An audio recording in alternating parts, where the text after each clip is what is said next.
Hello everyone, welcome to where you call in and you can talk to some trans people and you can tell us why we are wrong, why we should not exist, why we already don't exist. Lots of people like to share my comments on trans people don't exist. Call in and talk to us, say now we're not real. That would be great. You can call in for free.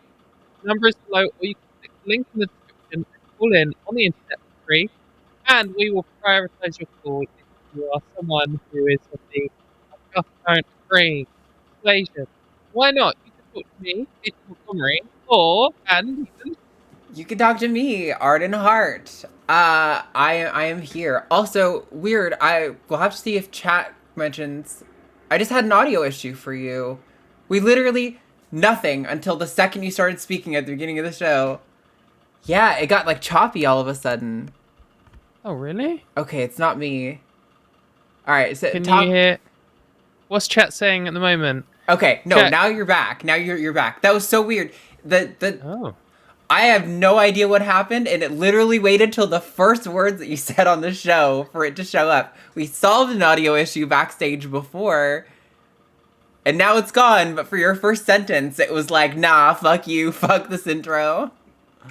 Oh, weird. Okay, well, what I said was, here's the call-in show where you can call in and tell us that we don't exist. So why not call in for free by clicking on the link in the description below? And I won't have choppy sound for the rest of the show. There's the promise. If you call in and embarrass yourself.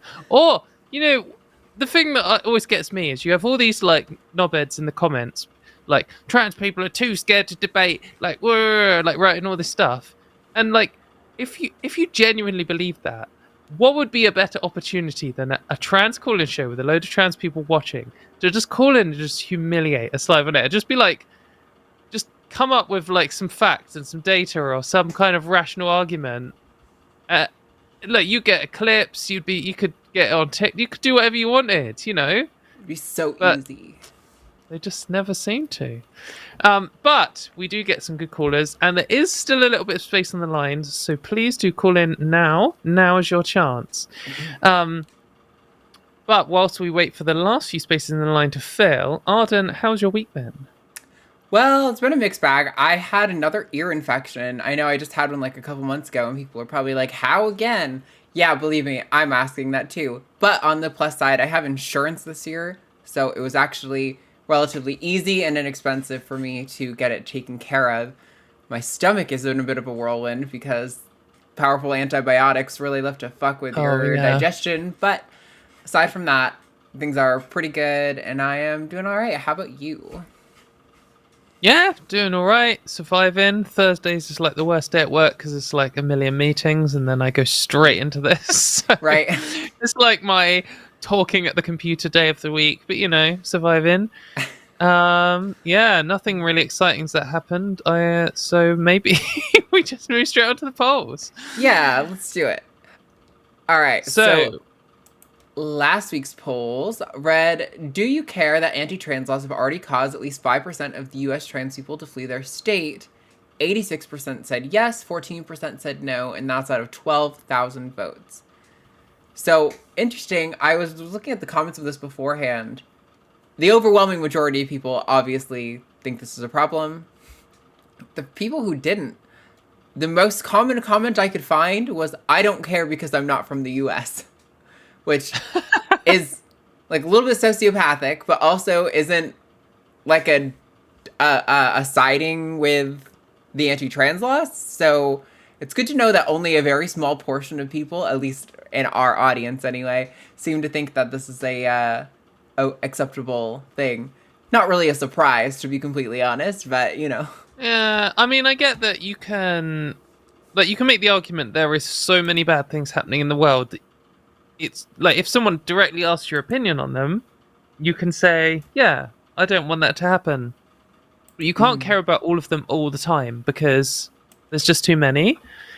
And it's not necessarily at the top of your panic radar if you're an LGBT person and you don't know any.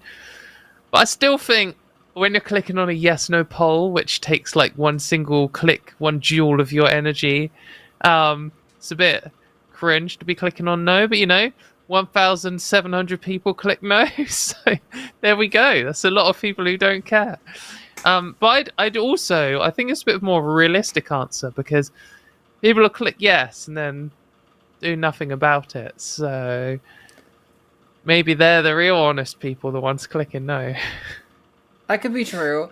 I mean, I think, there's, it's kind of like what you're saying, I guess, but there's a difference between caring about it and, like, being motivated enough to, like, go out and take some sort of action to prevent it. So, yeah, I don't exactly... it's bullshit if you're saying, no, you don't care. That's kind of fucked up of you, and I'm definitely judging you, but I also understand to a certain degree. Also... Sorry, yeah. There could be people clicking yes who do care and they think it's a good thing. So. That's true. That's true. I definitely, from what I've seen, even most of the people commenting who were like not exactly pro-trans were like, just from a libertarian perspective, I don't like anything that infringes on someone's ability to live their life. Oh, well, that's interesting, because if you don't like things that infringe on people's ability to live your life, wait till you hear about the entire of trans activism, because that is literally all we're talking about. That is our full position. You could sum it up with, we don't want the state interfering in our lives. So welcome to the club. You're a TRA now. That's one thing. I know we've had Nominal Naomi on here. One thing I've loved about some of the clips I've seen out of her stuff when she's talking to people and debating people is she'll often pull a line that's something like, because I'm a freedom-loving American, that's why I support trans people or whatever. And I'm like, it really is such a like a freedom position to advocate that people should be allowed to dress and express themselves in whatever way they see fit. And such an anti-freedom position to oppose it.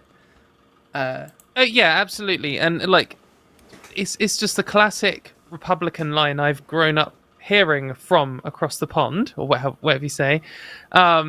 It's, the Republicans saying, we want small government. We don't want people messing in your lives. We don't want the state taking control of your children. You know what's best for your children. And then they go, oh, by the way, we're outlawing healthcare. We're abducting children from the parents. Just literally 180 on all of the things I've ever heard them say. So, oh, yeah. I mean, I know the Republican Party's in crisis, and it's kind of turned into a mix of like the fascist party plus and then the dregs. But yeah, I just feel like there must be a bunch of people out there who genuinely think, well, I don't like the Democrats at all, but also I like freedom. Like, if you like freedom and you hate the Democrats, again, welcome to the club. Yeah, for real. Again, it's the trans rights position, because the Democrats are absolute garbage, and the state shouldn't be controlling people's lives. It just so happens the Republicans are, at this moment in time, significantly worse. Significantly, yeah. Like, astronomically worse, but the Democrats are still net negative, a garbage party. It's like on a bell curve. You know how, like, some people will be really impressed when they're in, like, that third percentile, and you're like, wow, you're above 97% of the population. That's impressive. Yeah. That's how Democrats are on being shitty towards trans people. Performative, I think, is probably a more accurate word. Republicans are, like, the 0.00001% on that, which is the problem that we live in. But, it's a system we got, not the system we wanted. But you say they're the 0.01%, but they're also, like, 40% of the country, so... I don't even want to think about that part. No. Anyway, let's move on to the next poll. So, This week's poll relates to something that's happening in the UK at the moment, but I think that it applies to a wider audience, to the whole of the world, and also to our US viewers.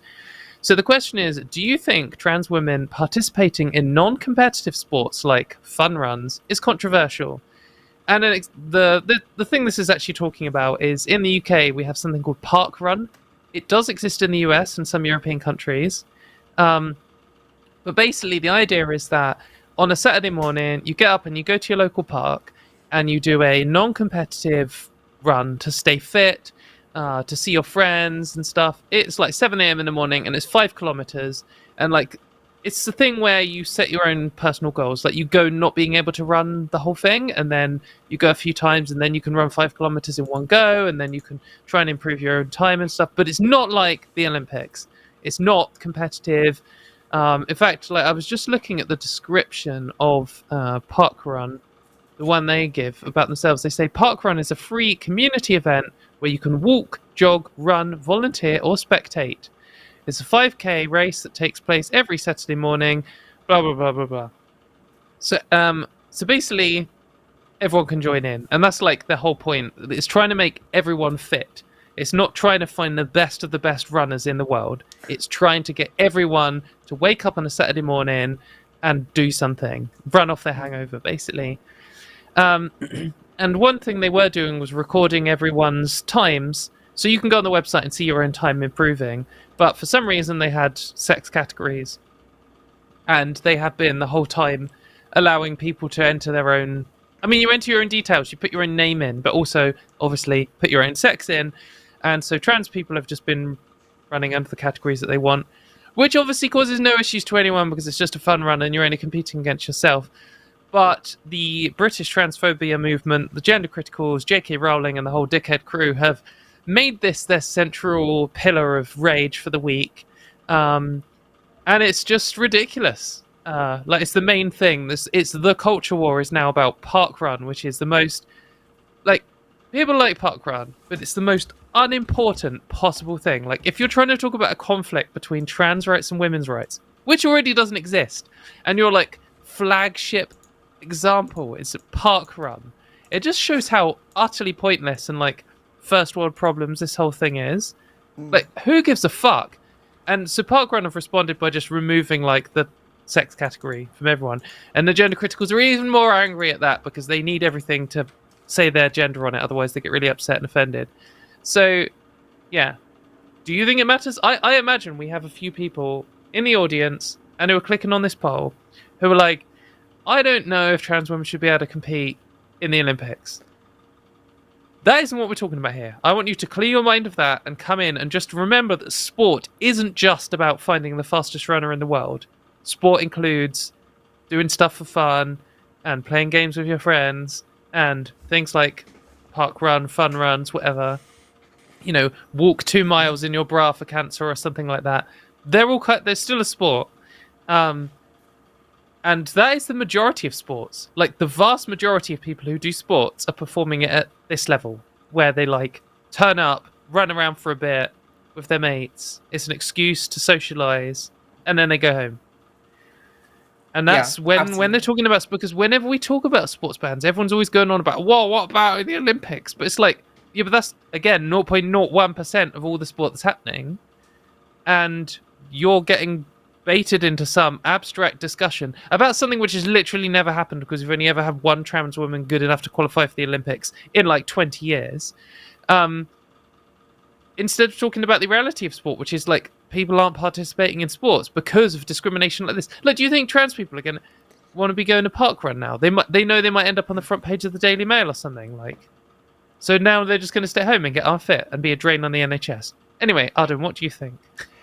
Yeah, I mean, I think it just really goes to show that, you know, the goal of the gender critical movement is really to, as was it Michael Knowles who said, to eradicate us from like public life entirely. Yeah. Like, that is clearly the end goal. They don't want to have to even see or think about us in any capacity, because it's obviously ridiculous that there could be any problem with a trans woman identifying as a woman in this group. You know, one of the arguments they use in sports is like, oh, you're taking away opportunities from, you know, a real girl, a real woman who could benefit from this. No opportunities are being taken away in this situation. All of their common arguments kind of depend on some sort of harm outcome, you know, some alleged harm being applied to women as a result of trans women's participation. And you can't say anything about any sort of harm happening in a non-competitive sport.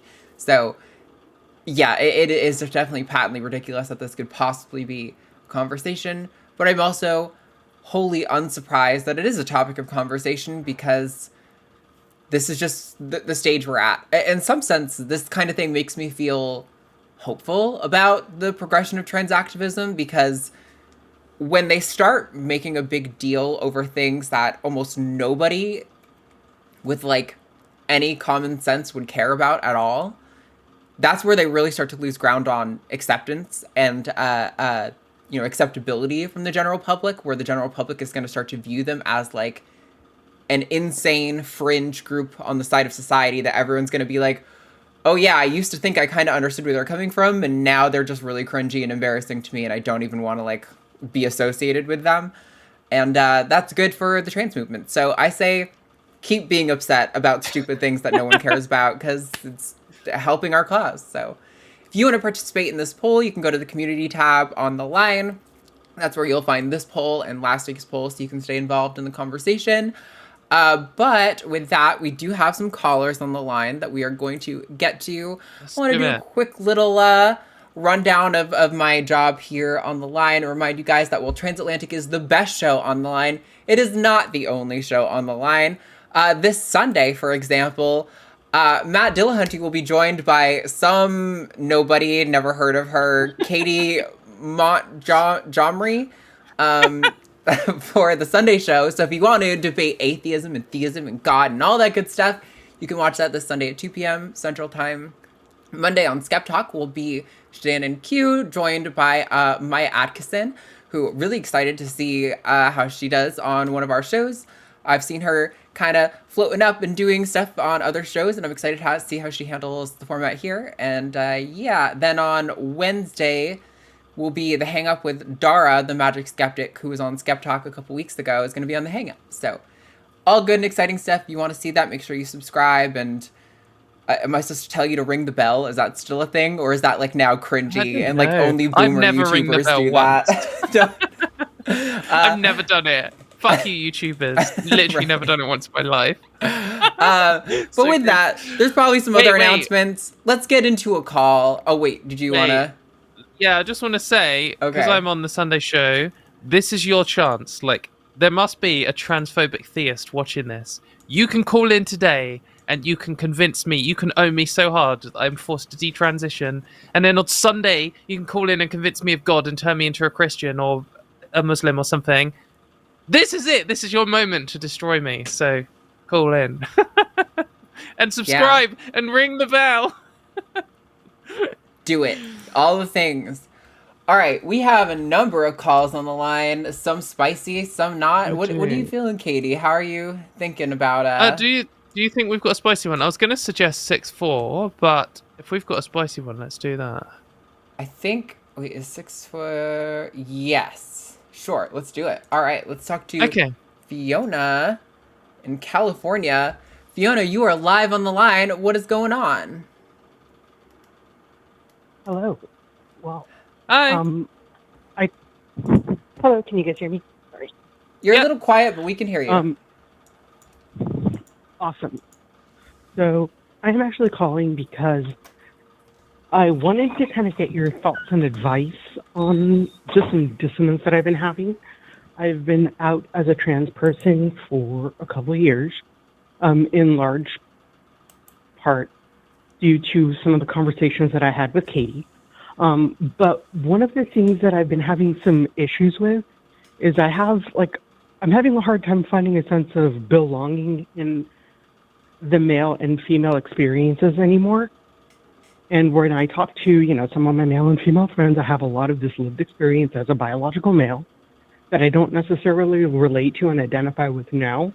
But when I don't have the lived experiences of a female, and it kind of makes me feel a little bit like a daywalker, like I don't necessarily belong in either place. Right. Yeah, I mean, I hear you. I think... So in the call notes, it said like about a lack of experience growing up as a woman. I just wanted to like say that phrase. Just you feel like that's kind of what you're talking about in general. Is that right? Yes. Yeah. Yes. Exactly. So like I understand this, and this like I can kind of I guess this is something I went through to a bit of to some degree, I guess. And I think, I guess the first thing I'd say is this is kind of why it's important to have trans people that you talk to. Like, you don't have to have, a group of 10 real life best trans friends who you meet up with every single day or something. But I do think it's good to have people who just share your experience of things just so you can vent about it, because there's like two sides to feeling like you don't relate. There is when other people talk about your stuff, you're like, nah. But then there's also the fact that you want to talk about stuff and everyone else is like, nah. And so it's good to be able to just turn to a group of people who get it and just say the thing in the most obvious way to you without having to explain things or walk on eggshells or whatever. And them to just be like, yep, I get it. Also, I've had this. And you'd be like, yes, I get it. Okay, great. And that can make you feel better. But I think with the worrying about lack of experience growing up as a girl and a woman, or feeling like you don't fit in with the people around you, I guess both men and women, it's important to remember, I think, like two things. One is that it can be very easy to have this stereotypical idea of what a girl and a boy grows up like, and to be like, I didn't have that, so I am missing out on so much of my life. I never had the become prom queen or whatever, all these like generic things that you sometimes think. And obviously not everyone gets to be prom queen or whatever, but there's loads of I can hear a siren in the background. I don't know who that is. Maybe that's pretty sure that's Fiona. That's probably me. Okay. I am outside. Okay, don't worry, that's fine. Yeah, you can often have this kind of idea, and really down to like loads of stuff, like the first time you bring home a boyfriend or whatever, and then your dad talks to you about being safe or something. You can think of these ideas, and you see them often in like teen films and TV shows. But it's important to remember that loads, or maybe even most cis people, also feel like they missed out on that kind of like stereotypical upbringing. It's the kind of like 2.4 kids, white picket fence in the suburbs kind of thing. Like, there are people who live that life, and there are people who go through this kind of generic stereotypical thing that the media presents as normal, but so many other people don't. I'm just trying to think of an example. I guess like feeling like you fit in. I mean, there are cis girls who grow up and they go to school and they make friends with all the other girls in their age, and they have like this, they have like sleepovers, and they talk about boys they fancy and stuff, and this kind of generic things. But there are also so many cis girls who go to school and they get bullied and they don't make any friends because everyone's horrible to them and no one fancies them, and their parents don't talk to them about anything, and they never go to the prom, and like all this stuff they just don't have.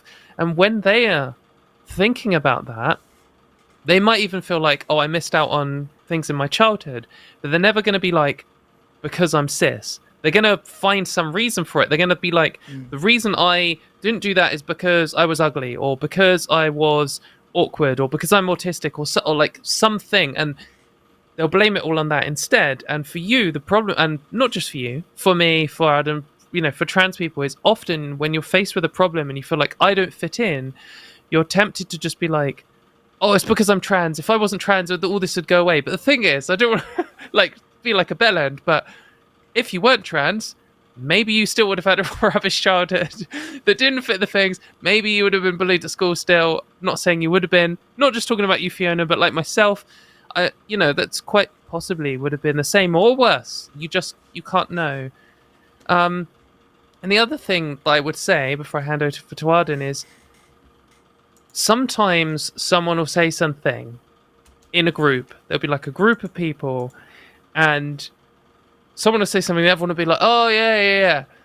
And they're saying that because they want to fit in, not because they associate with it. And I'm quite strong personality in the sense that I've been in a situation quite a lot, like you're at a house party or with a group of people at the pub, and someone else who is like the strong personality in the room would be like, oh, don't you just hate it when this happens? And like 6 or 7 people would be like, yeah. And I'd be like, what?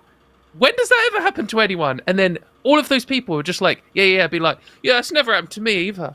And they're just like, they just flip because they want to just fit in. And people often just fit into whoever's the loudest person in the room. And sometimes you can feel more alienated by just believing that everyone has all these shared experiences and everyone's on the same wavelength and you're the one outsider. And because I grew up feeling like that loads. You know, I'm a metalhead, and that generally comes with being an outcast from society in some way, which is always a bit cringe to say, but it's true. And I really struggled not just with trans stuff, but with just thinking like, why aren't I normal? Why don't I enjoy this like normal music everyone else likes? Why don't I like, you know, doing all the normal stuff that people like doing? And then I realized it's just rubbish. That's why I don't like it.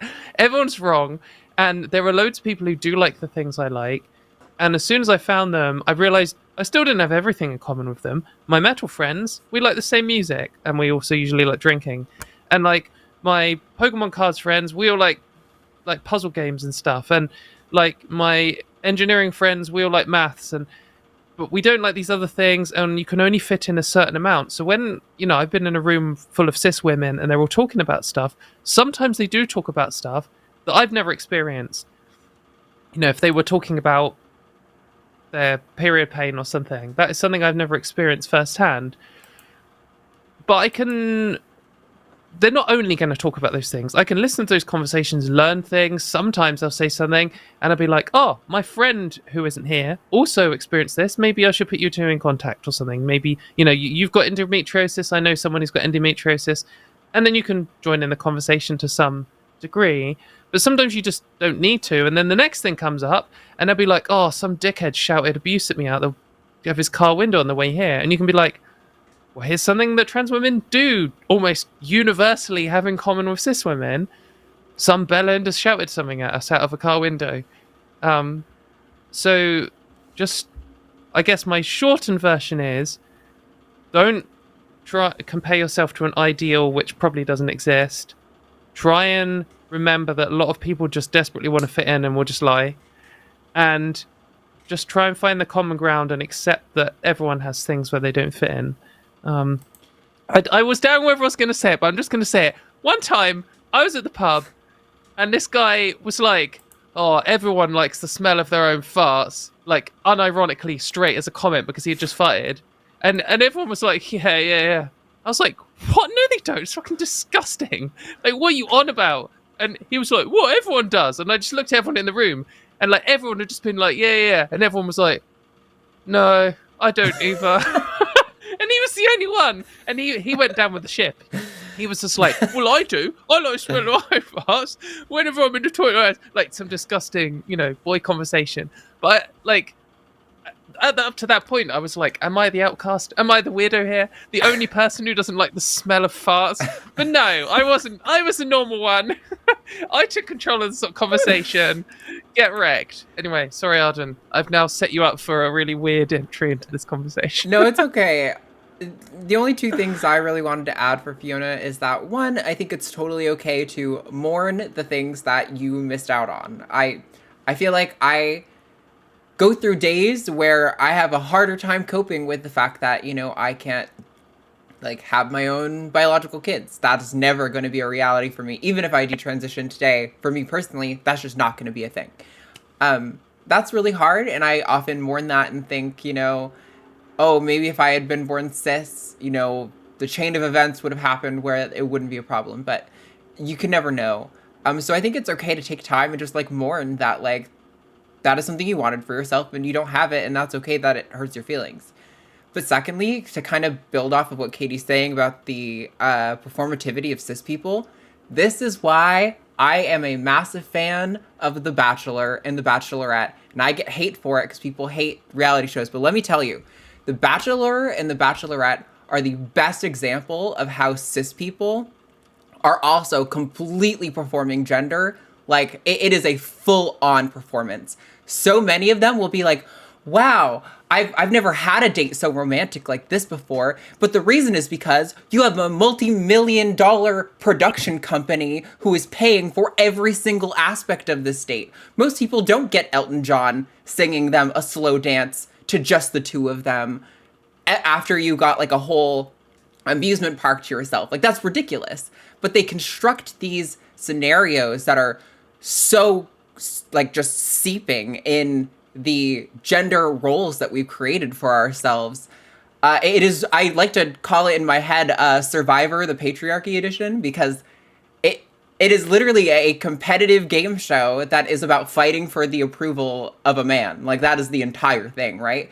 And so I definitely think Katy is so spot on in saying that, well, yes, mourn the things that you kind of wish you had, that maybe transness you feel like might have some part in what causing you to lose that, but also totally recognize that everyone is going through that to some level. Everyone was given a list of ideals for what their life should have looked like, should have looked like, quote unquote. And everyone is coping with the reality of what their life actually is and contrasting those things.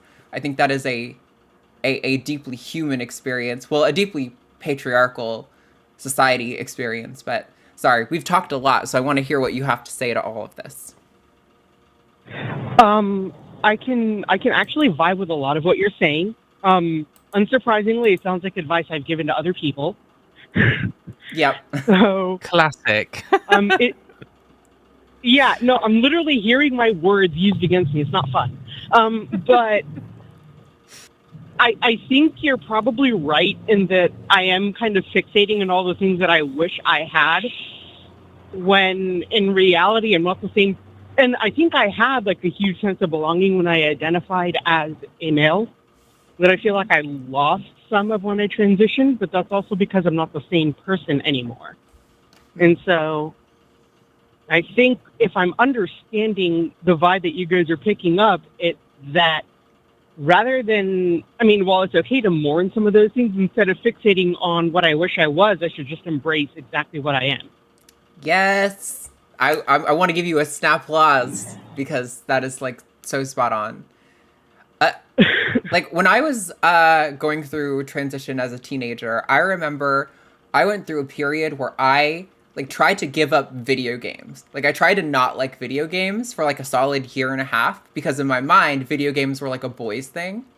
And I was like, well, I was constantly under scrutiny in that environment. And I was like, well, I need to like perform femininity so well. So part of that is going to be not doing masculine things and acting like I don't like them. And I really committed to the bit. But you know what? At the end of the day, I'm a fucking degenerate gamer. Do you know how many hours I spent playing Pal World yesterday? A lot. And that is just kind of my life. And I'm okay with that, being a fucking degenerate gamer. And if people think that makes me less feminine, that's weird and totally their problem. And I don't care because it's what I like and it makes me happy. And it doesn't make me any less me or any less of a woman or any less valid. There are tons of women who are big gamers, cis women who are very into video games. Like, yeah, I think there is a community of people who will identify with you and like the things that you like and share with you in those experiences. It sounds like maybe you just haven't like exactly found a big group of them yet, and that's okay. I think, having a hobby can really help with like a feeling of belonging. And at the start, when you first start going along to meetings or gamer things or whatever gamers do or whatever it is, to park runs, then you feel kind of like totally out of it because they often have a social circle, and some people really struggle with kind of molding in. But sometimes if you just like turn up to something, you're enthusiastic, you introduce yourself and you smile a lot, you'll start getting merged into the group. And if you say yes to stuff, like, oh, do you want to come to this? Just go. And then, sorry if this is really patronizing, this is just for the wider audience too. You make a group that you suddenly belong in. And I think in transition, you can lose some of that because, depends. Some people really struggle to fit in with like the boys or something at school, but sometimes you just do anyway. Like I can make friends with anyone really. And I have probably a similar amount of guy and girl friends, probably more women, but when you transition, things do change. Like men treat you differently, women treat you differently, and you have this similar situation like when you're starting a new hobby. Like you've kind of been kicked out the other group to an extent. They still like you as a person, but like they're not going to do boy chat in front of you the same way anymore. So you've kind of lost that belonging. And then you're new to the girl chat. So they might start talking about it in front of you and things. But you need to show up and smile and say yes to things before, it takes weeks or even months for some people to integrate into social groups. So it's the same thing. And yeah, you can do it. And yeah, don't mourn the stuff you didn't have, because most people didn't have it either, and it's all good. I mean, do mourn it. Arden device is fair. Mourn it first, and then realize you don't need to mourn it. Sorry, Fiona, go on. Yeah, fair enough. I very much appreciate that. It's kind of liberating in a weird way to know that all of my problems are also the same problems that I experienced as a high school teenager. I mean, yeah. Usually, I think a lot That's of these true are for just everyone. like quintessential human problems, right? Like the need to belong and feeling a part of like the group is a massive part of our evolutionary history. And there are like some theories that kind of would suggest that it is perhaps why we're the dominant, like, great ape species on the planet, is because we're able to congregate in these such large groups. So yeah, it makes sense that there's a deep like anxiety about not feeling like you're belonging, but I definitely think it is a thing that we kind of construct in our own heads that isn't necessarily representative of reality. So I hope you're able to like get out there and maybe join some sort of like hobby group or maybe spend some more time in like some support groups or something, because I think just interacting with more people does a lot to alleviate all of these feelings. Yeah, thanks for calling, Fiona.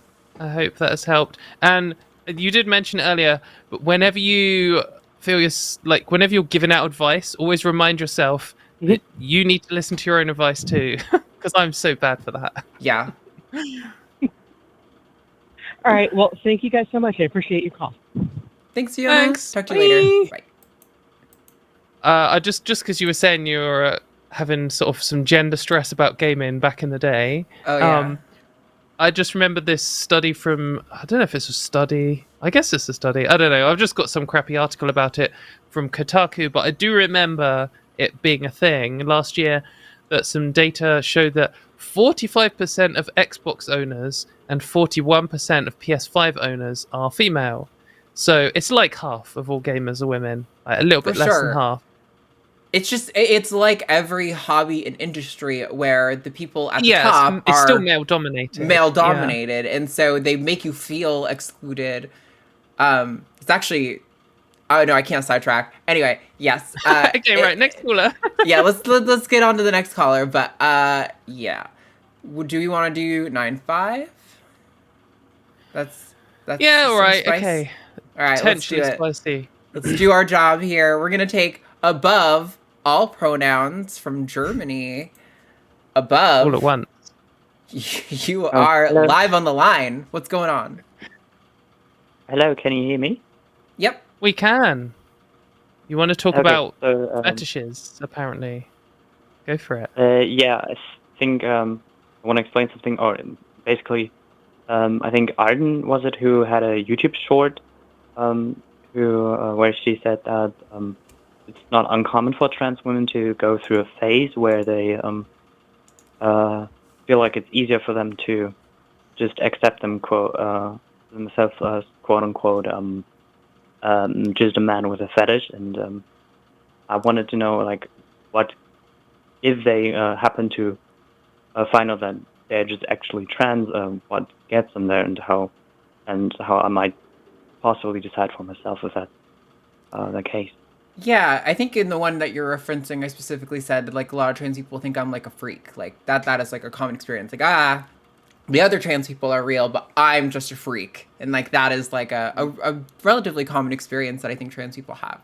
I think the way you kind of tell is when you start living your normal life and you realize, like, oh, yeah, this is just everywhere in my life. There was a great bit from, like, a 60-minute thing back in, like, early 2000s. It was one of the few good trans representations that I remember seeing as, like, a young person, where the person they were interviewing, I don't remember who it was, said something to the effect of, like, well, you know, when drag queens answer the door to a postman in the morning to pick up a package, they are a man.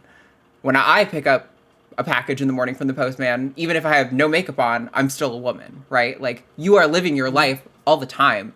I don't think it can be a fetish if you are operating and living your life.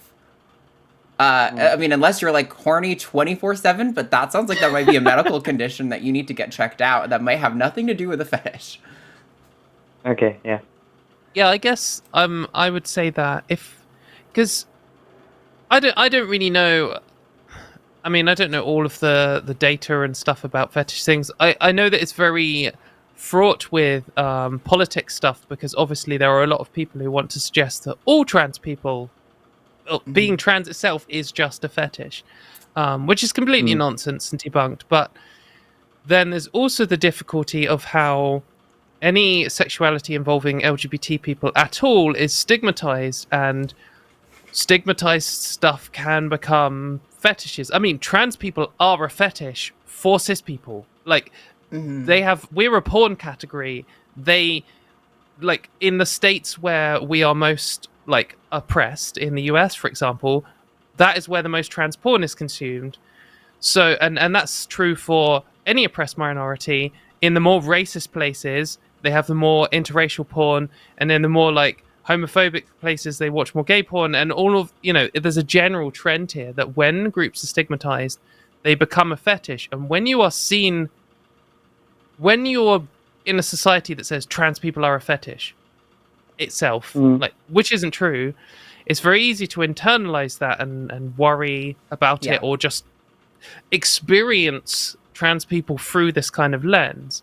But I guess to, like, step back from all this, like, politics and framing and patriarchy and stuff, I would say if there were some people who, I mean, there are some cis men who have some, like, degradation, humiliation fetish, and they think women are inferior, and so they think, like, being forced to be a woman is, like, a humiliation thing. And they're, like, misogynists as a sex outlet or whatever. And if you were worried about not knowing if you were, like, theoretically that, or like a trans person, or both, or somewhere in between or something, if you were to actually medically and socially transition for sex reasons, it would ruin your life. Because, like Arden says, even if you have a lot of sex, I mean, some sex addicts have sex, like, 3 times a day. They're still having sex for, like, if you're having sex 3 times a day, it's probably not lasting very long. I don't know. I do not have sex for an hour a day, but some people might. But even then, there is 23 other hours a day where you're not having sex, where the whole of society treats you differently. Your body has changed, like, in really big ways. Your emotions change, how the world sees you and how you see the world changes. And then dysphoria is a thing. Like, we know when cis people transition, both socially and medically, they get dysphoria. And that is why a small percentage of detransitioners are people who transitioned and then realized it wasn't for them and gained dysphoria. Whereas trans people, when they transition, I mean, sex often is better because you're no longer in the wrong body. You're no longer in a horrible... People aren't no longer like, wow, that thing you hate the most about yourself is the best bit about you. That no longer happens in sex. Well, actually, sometimes it does, but it's not in the ideal sex experience. It wouldn't be. But everything else gets better as well. Like, when you are, when you do just get up and answer the door to the postman, and you just exist, and they just interact with you like any other woman. It's just better than having someone interact with you in a way that just seems alien, and, like, going to the shops and just living a normal life, and to the point where once you have transitioned for a long time, you don't think about it at all, and you just go through life, and you kind of forget how grim it was before, and then you kind of remember it, and you're like, my God, everything is just easier now. There's not this constant friction in my life. And so I think that those, like, from a transphobic cis person's point of view, not saying that's you above at all, but it's very easy to have internalized transphobia. But from a transphobic cis person's point of view, they could be very easy to be like, here is a man who likes putting on women's clothes for sex reasons, and here is a man who likes putting on women's clothes because they want to be a woman or whatever. That's often how they view, and they're like, well, what's the difference? There's no difference here.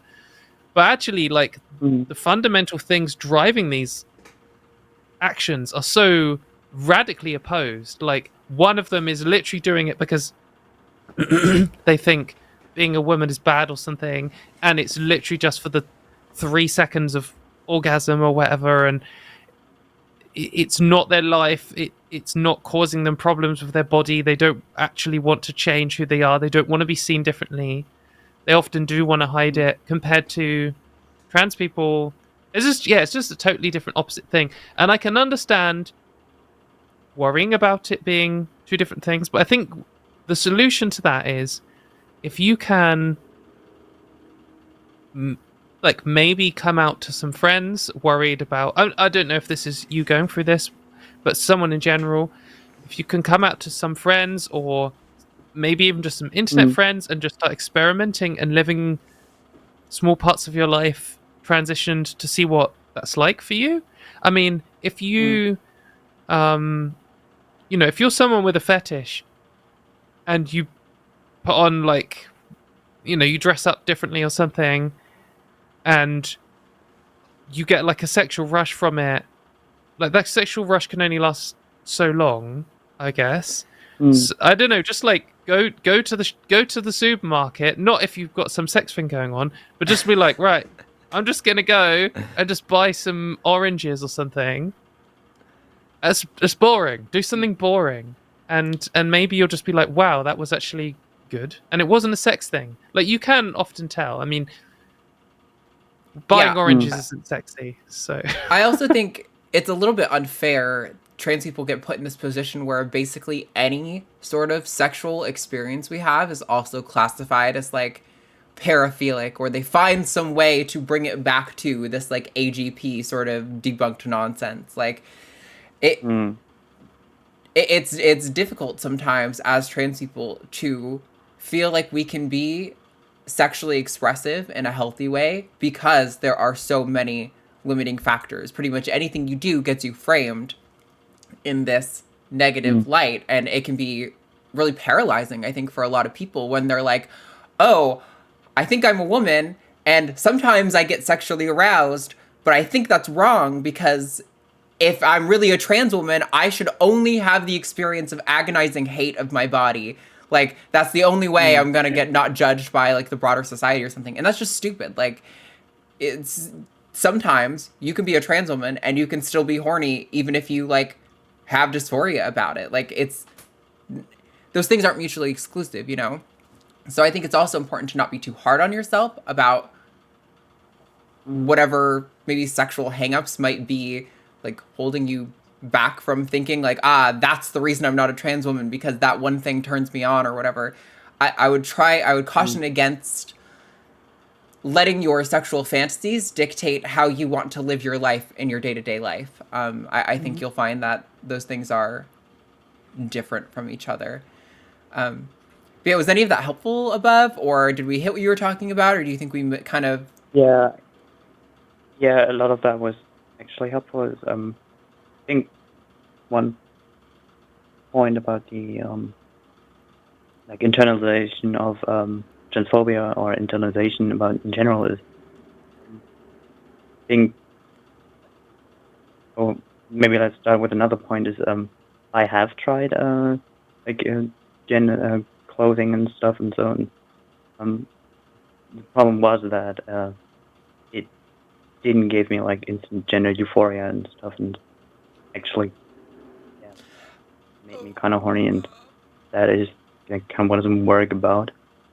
And about the internalization is, I think, like being exposed to like internet content at a young age is like also kind of like I think I've internalized also a lot of that, and yeah, sure, that's what I wanted to have.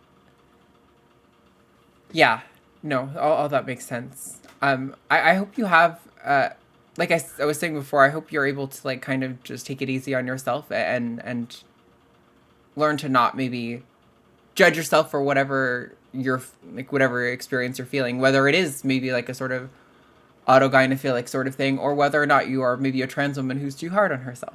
Both of those things are okay. I think on the instant gender euphoria thing, like that doesn't, that's not always going to happen to I don't get a gender. trans person. Or, Yeah. I mean, don't experience I've that. had moments. I've had moments in my life in the past where I've just realized that like I'm doing something that I could have never done before I come out, and just been like, it's like getting into a hot bath and just being like, oh, thank fuck for that. Like, I'm so glad that I don't have to lie about who I am anymore.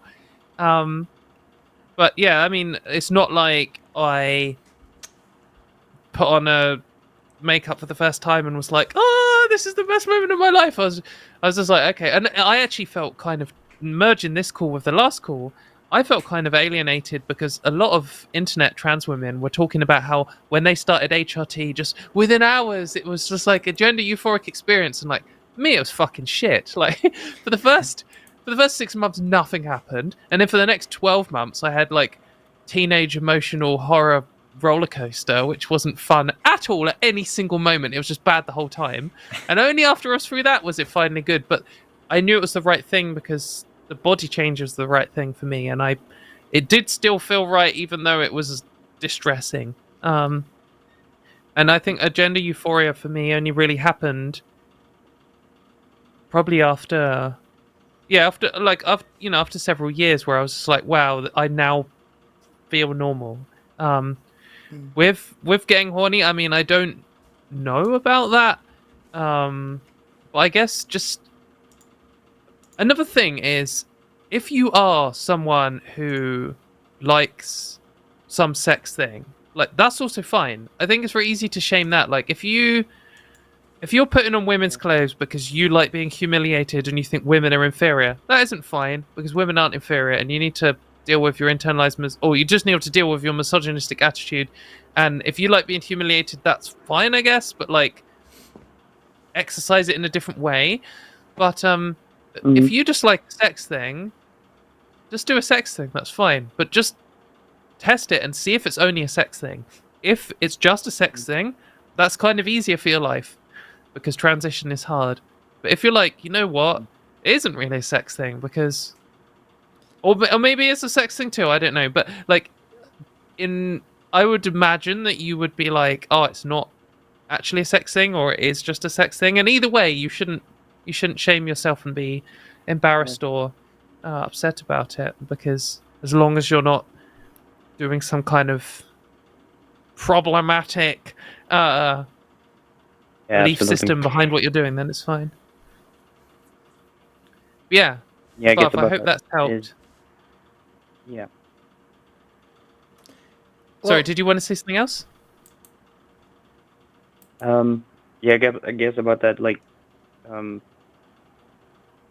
talked to a trans guy, a friend of mine, and he said, like, I think one thing you also should figure out is, like, whether or not it's a sex thing would transition, like, do you think transitioning would make you happy? And I think that's, like, also a thing that I can't decide on. I think, so, if I can butt in really early, I'm sorry. I just, this is something we have talked a lot about on this show, and I really think it sounds to me, when you're saying, like, oh, should I decide if transition is right for me? I think whenever somebody asks that, it is always a mistake. Like, you are taking this massive group of actions that you could take and saying, is that whole basket right for me? Start breaking it down. Like, if you have something you don't like about, like, your face, or, like, you have facial hair, or you, like, want to, like, shave your legs, I think it's much more effective to start with being like, I'm not crazy about my leg hair. I'm going to shave my leg hair and see how I feel. Oh, I really like that. Even in my day-to-day life, that's really nice. I'm going to start doing that now. Don't give yourself this, like, impossible pedestal of, like, an idealized version of transition that you have to attain to be a valid trans person. Like, I think you're going to always fail to make that mark if that's how you look at it. And okay, yeah, that has been actually really helpful. Thank you. Yeah, I'm glad that's helpful. We're doing good work here. Well, above, if there's and nothing else you have, there are like 6 other callers on the line. I think we're gonna try our best to get to all of them. Yeah. Thanks for your call. Yep. Bye. Bye. Alrighty.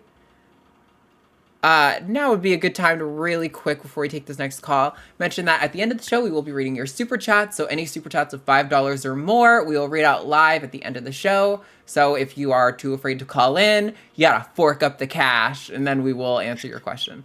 Yeah, also join our Patreon. Patreon.com/calltheline is the best way to support our network. You get access to monthly exclusive Zoom meetings. We are starting to produce exclusive videos for patrons, and we also give out occasional like coupon codes for merch and stuff like that. So if that's something you're interested in, that is where you can do that. But all right, what do you say about 11.5? Yeah, let's do it. I think I might know who it is. All right, Let's we're gonna see. bring in Andrew. Pronouns are he, him in England. Andrew, you are live on the line. Tell us what's Hello. going on. Hello, how are you guys doing? Doing Good, all right. thanks. How are you, Andrew? I'm good. I was wondering, how do we get to a place where lots of angry people on the other side to you guys, and then you guys, where everyone gets on and everything's fine and happy? That's a good and complicated question, I guess.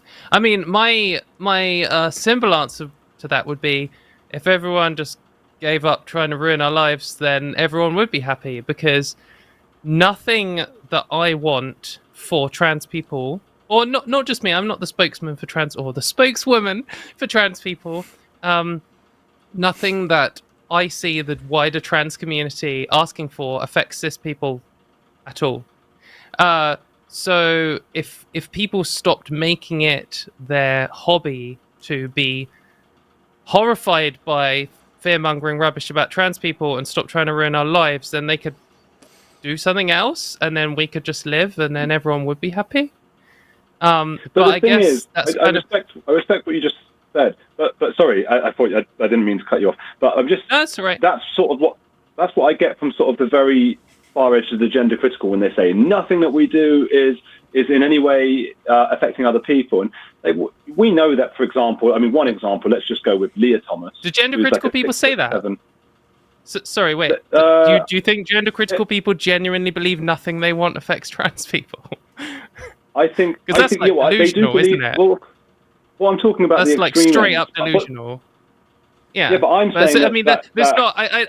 Sorry, Andrew. I just because I don't want to like make this seem like it's two sides of a balanced scale. I mean, when I say like what I want doesn't affect cis people, I could say, for example, I don't want to be banned from using the toilet at work, and I can say, statistically, no country in the world that has trans women allowed to use the women's toilets at work has any issue, like statistically, in terms of the data with trans women using women's toilets. Whereas them banning me from the toilet, like, factually would be an issue for me and every other trans woman in the country. And what I want doesn't actually affect any of the gender criticals, because they've already been using the toilets alongside trans women their entire lives, or their wives have in the majority of gender criticals cases.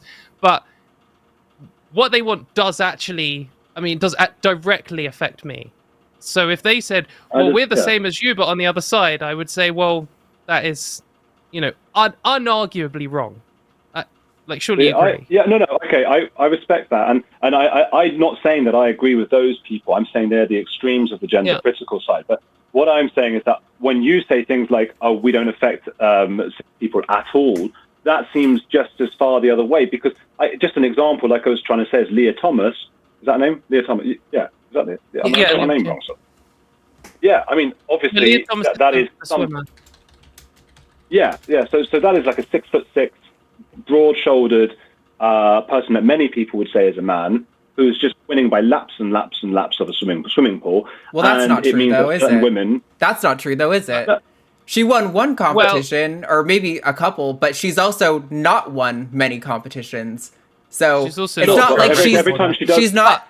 It's not like it's true. It's a it's completely untrue to say that every time Leah Thomas shows up to a competition, she is dominating the competition and taking spots away from women. That is just factually untrue. But she has won some of them by laps and laps. And if you look at individuals, if we I'm not saying it's the most important thing ever, by the way. Yeah. Sure. If we just like steelman your position on sport, rather than like going into the weeds about Leah Thomas, if we just say like, if we were to have a situation where trans women were dominating one or all or some women's sports, then that would affect cis women. Like I could agree that whether we think that that's a good thing, a bad thing, or neutral, it would affect some people because previously you were coming first, or if you were to ban all trans women, then you would have been coming first, and now you'll come in second, seventh, whatever. I guess my main point about sports that I think is the first thing we should always discuss is statistically trans women are underperforming at every single sport at the top level. I mean, we can talk about top level sports if we like. Actually, maybe that isn't the most important thing. I think the most important thing is, I don't know if you saw the start of the show, we were talking about parkrun in the UK, which I hope you've heard of because I think you're from England. If the majority of sports, like 99.9% of sports, are not top level swimming, Olympic weightlifting, whatever, even if I was to say, okay, I will just accept your point that trans women dominating every single Olympic sport is happening and it's bad, that would still be affecting the Olympic like level athletes. For sure, there's like stages up to Olympics. You don't just go from nothing to Olympics. There's all the competitions on the way getting up there. But even then, this is like the minority of people who do sports at a competitive level, which is the minority of people. I don't want to say, oh, it doesn't affect many people, so it doesn't count, because that's a garbage position. But I think it is worth, like, because you were saying, oh, it's not necessarily the most important thing. But I think, really, this, what about trans women at elite level sports is, like, the best example of where what some trans people want does actually affect cis people. Because me using the toilet at work doesn't affect any cis women. Like, me having access to healthcare doesn't affect any cis women. Conversion therapy being banned doesn't affect any cis women. Like, not in a real way, not in a other than being offended or upset kind of way. Like, in a negatively affecting their life in a measurable way kind of sense. But elite level sports does affect elite level athletes. I was going to say sportists then. And I guess that's why my position on sport isn't just like some kind of blanket inclusion. I mean, we've talked about it on this show quite a lot before. The only, like, in sport, you have to accept some premises, and on some is that it's just unfair, and we just have to make arbitrary categories, and however we construct the rules, some people are going to have some kind of unfair advantage that fits exactly within the rules. And as soon as you change the rules, maybe they're suddenly shifted out the category, or it's slightly beneficial for someone else in a general sense. And that is inevitable for all sports and all competition. And if we were to come to the conclusion based on data and no irrational prejudice at all that we had to ban all trans women, I think the idea of banning all trans women is pretty ridiculous, considering some transition before puberty. But if we were to come to the conclusion as a society, oh, we should ban trans women from top level golf because everyone who transitions after 16 has an unfair advantage at knocking a ball in a hole or something, that would just be the position I accept, because I think that once we've accepted... Can I just make the point, Katy? Can I just say, because all I was saying, and I think because you're used to defending yourself against people who are maybe a lot more extreme than I am, or whatever, all I was saying is that my issue is people on both sides making blanket statements like, we don't affect cis people at all. And what I've just heard you say is a very roundabout and long way of just agreeing with me that, well, actually, there is a case with just sports, for one example, where it does affect some cis people. So I think that the language on both sides of this debate is part of the problem. And I understand, because you've had to defend yourself for so long, it must be a natural inclination to have to push back very strongly. But of course, there are some parts where if we accept trans ideology, what I call it, and the ideology that maybe you wouldn't call it that, then we have to accept that there are some rights, even if they seem small to you, that are going to be taken away. So I kind of got three things to this. One is I don't actually accept that trans women are affecting cis people's sports, because I think we're underperforming everything. In a world where we had, in a world where, an imaginary world, in another universe where trans women and cis women were identical on average, some trans women would win sports. And so just some trans women winning isn't itself evidence of it being unfair or some people being pushed out, unless you were to consider the class of cis women to be inherently superior. We could potentially find evidence showing that trans women do have an unfair advantage or are unfairly disadvantaging cis women. And if we do that, then to my next point, nothing I want does affect cis people, because I don't want a situation where theoretically trans women or trans men are pushing cis people out of sports by some kind of biological advantage, because that isn't what I want. Like, one of my premises for sporting thing is we have to come up with some arbitrary rules on fairness, and fairness is always going to be arbitrary, but as long as the irrational prejudice is completely eradicated from the discussion on who's allowed to compete in what sport, then whatever kind of set of rules we come up with, I'm going to have to accept. I mean, I'm not an expert on sports ruling and stuff. But then, just like on the, then the sort of further point, the third section to this is, I really do think that sports is, I mean, I don't want to say a non-issue, because I'm not a sports person, and some people, sports is the most important thing in their life. But when I'm talking about trans rights, like, trans people in this country, in the country you live in, generally don't have access to healthcare. Like, we experience discrimination across the board. 25% of people, trans people in the UK, have been homeless at one point in their life. Over 50% of trans women, including me, have been sexually assaulted at some point in their life. And, like, that is important stuff that we can make better without affecting cis people. And then someone's like, what about the sporting race in the swimming in America at college in 2022? I'm like, right, yeah, we can have an argument about sporting fairness, but I honestly don't give a fuck about Leah Thomas winning sport. I mean, like, I do in a general sense. I generally care about fairness, but there is. I get that, and I respect what you're saying as well about. There's nothing else. There's nothing else. I respect what you're saying about healthcare, and there are more important, and you're absolutely right about that. As far as I'm concerned, why can't we do both? You know, I'm thinking, okay, well, let's make sure trans people are okay and all of that stuff.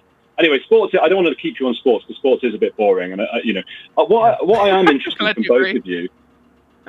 No, I love sports, actually, but the sports debate is a little bit boring of the whole thing. What I'm interested in is, just curiosity, what... And I don't mean it in a Matt Walsh way. Oh, one is a woman. Because I'm nothing like him. But I think I am interested from both of you. What is it that you believe makes you, in the simplest sort of way? What makes you? Help me understand. What makes you women? I don't really care about ontological categorizations of people and trying to work out what their true form or true definitions are. Like, I've mentioned this a few times on this show. The only reasons why I care about labels are two things, and this applies to women and straight and British and, all these other descriptions that we can come up with. I only care for two reasons. One is if we're making friends and we're at the pub and you're like, oh, don't you know, I'm this thing, like I'm a man and I'm called Andrew and I'm straight or gay or whatever. Then on a personal level, that's interesting. That's cool. It's a way of describing yourself. Describing people is what we do for conversation. But that's like, I only care if we're making friends. My other reason to care, and the main reason I'm interested in, is for having words to describe and organize around for combating injustice. So we know that the world isn't fair, and some things are not fair for completely random, uncontrollable reasons, but there are some very obvious patterns we can see, like racism and sexism, where people are at a disadvantage for literally no rational reason, caused by humans, and it is unjust. And I want to make the world free of this bullshit where people's lives are just worse for some random aspect of their birth. And we could just get rid of all the words for all descriptions, and it'd be like impossible to talk about these things. So instead, we have words to describe these things. So when I'm talking about, for example, transphobia, I would say trans people experience systematic oppression. For example, in the UK, another number to throw at you, 41% of employers said they wouldn't hire a trans person, like admitted in some poll once. Well, that's terrible. And we can argue. I'm getting there. I am getting there. Hang on. I'm getting there. So we can have an argument about who is a real trans person or not. Like, that is a thing. There is a grey area. There is room to have this discussion. But in general, like, we can say, what about this person? Is Arden really a trans woman, or is she a fake? And, like, you know, I can argue one side or the other, but she's my friend.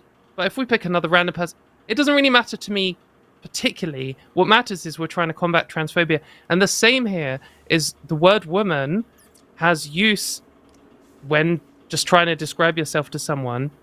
And if someone was, like, you know, talking to someone on Messenger and they didn't know what my name was or something, and they just wanted some information about me quickly, that would be the best way of communicating that information on a personal level. Or the more important part, which is combating systematic injustice.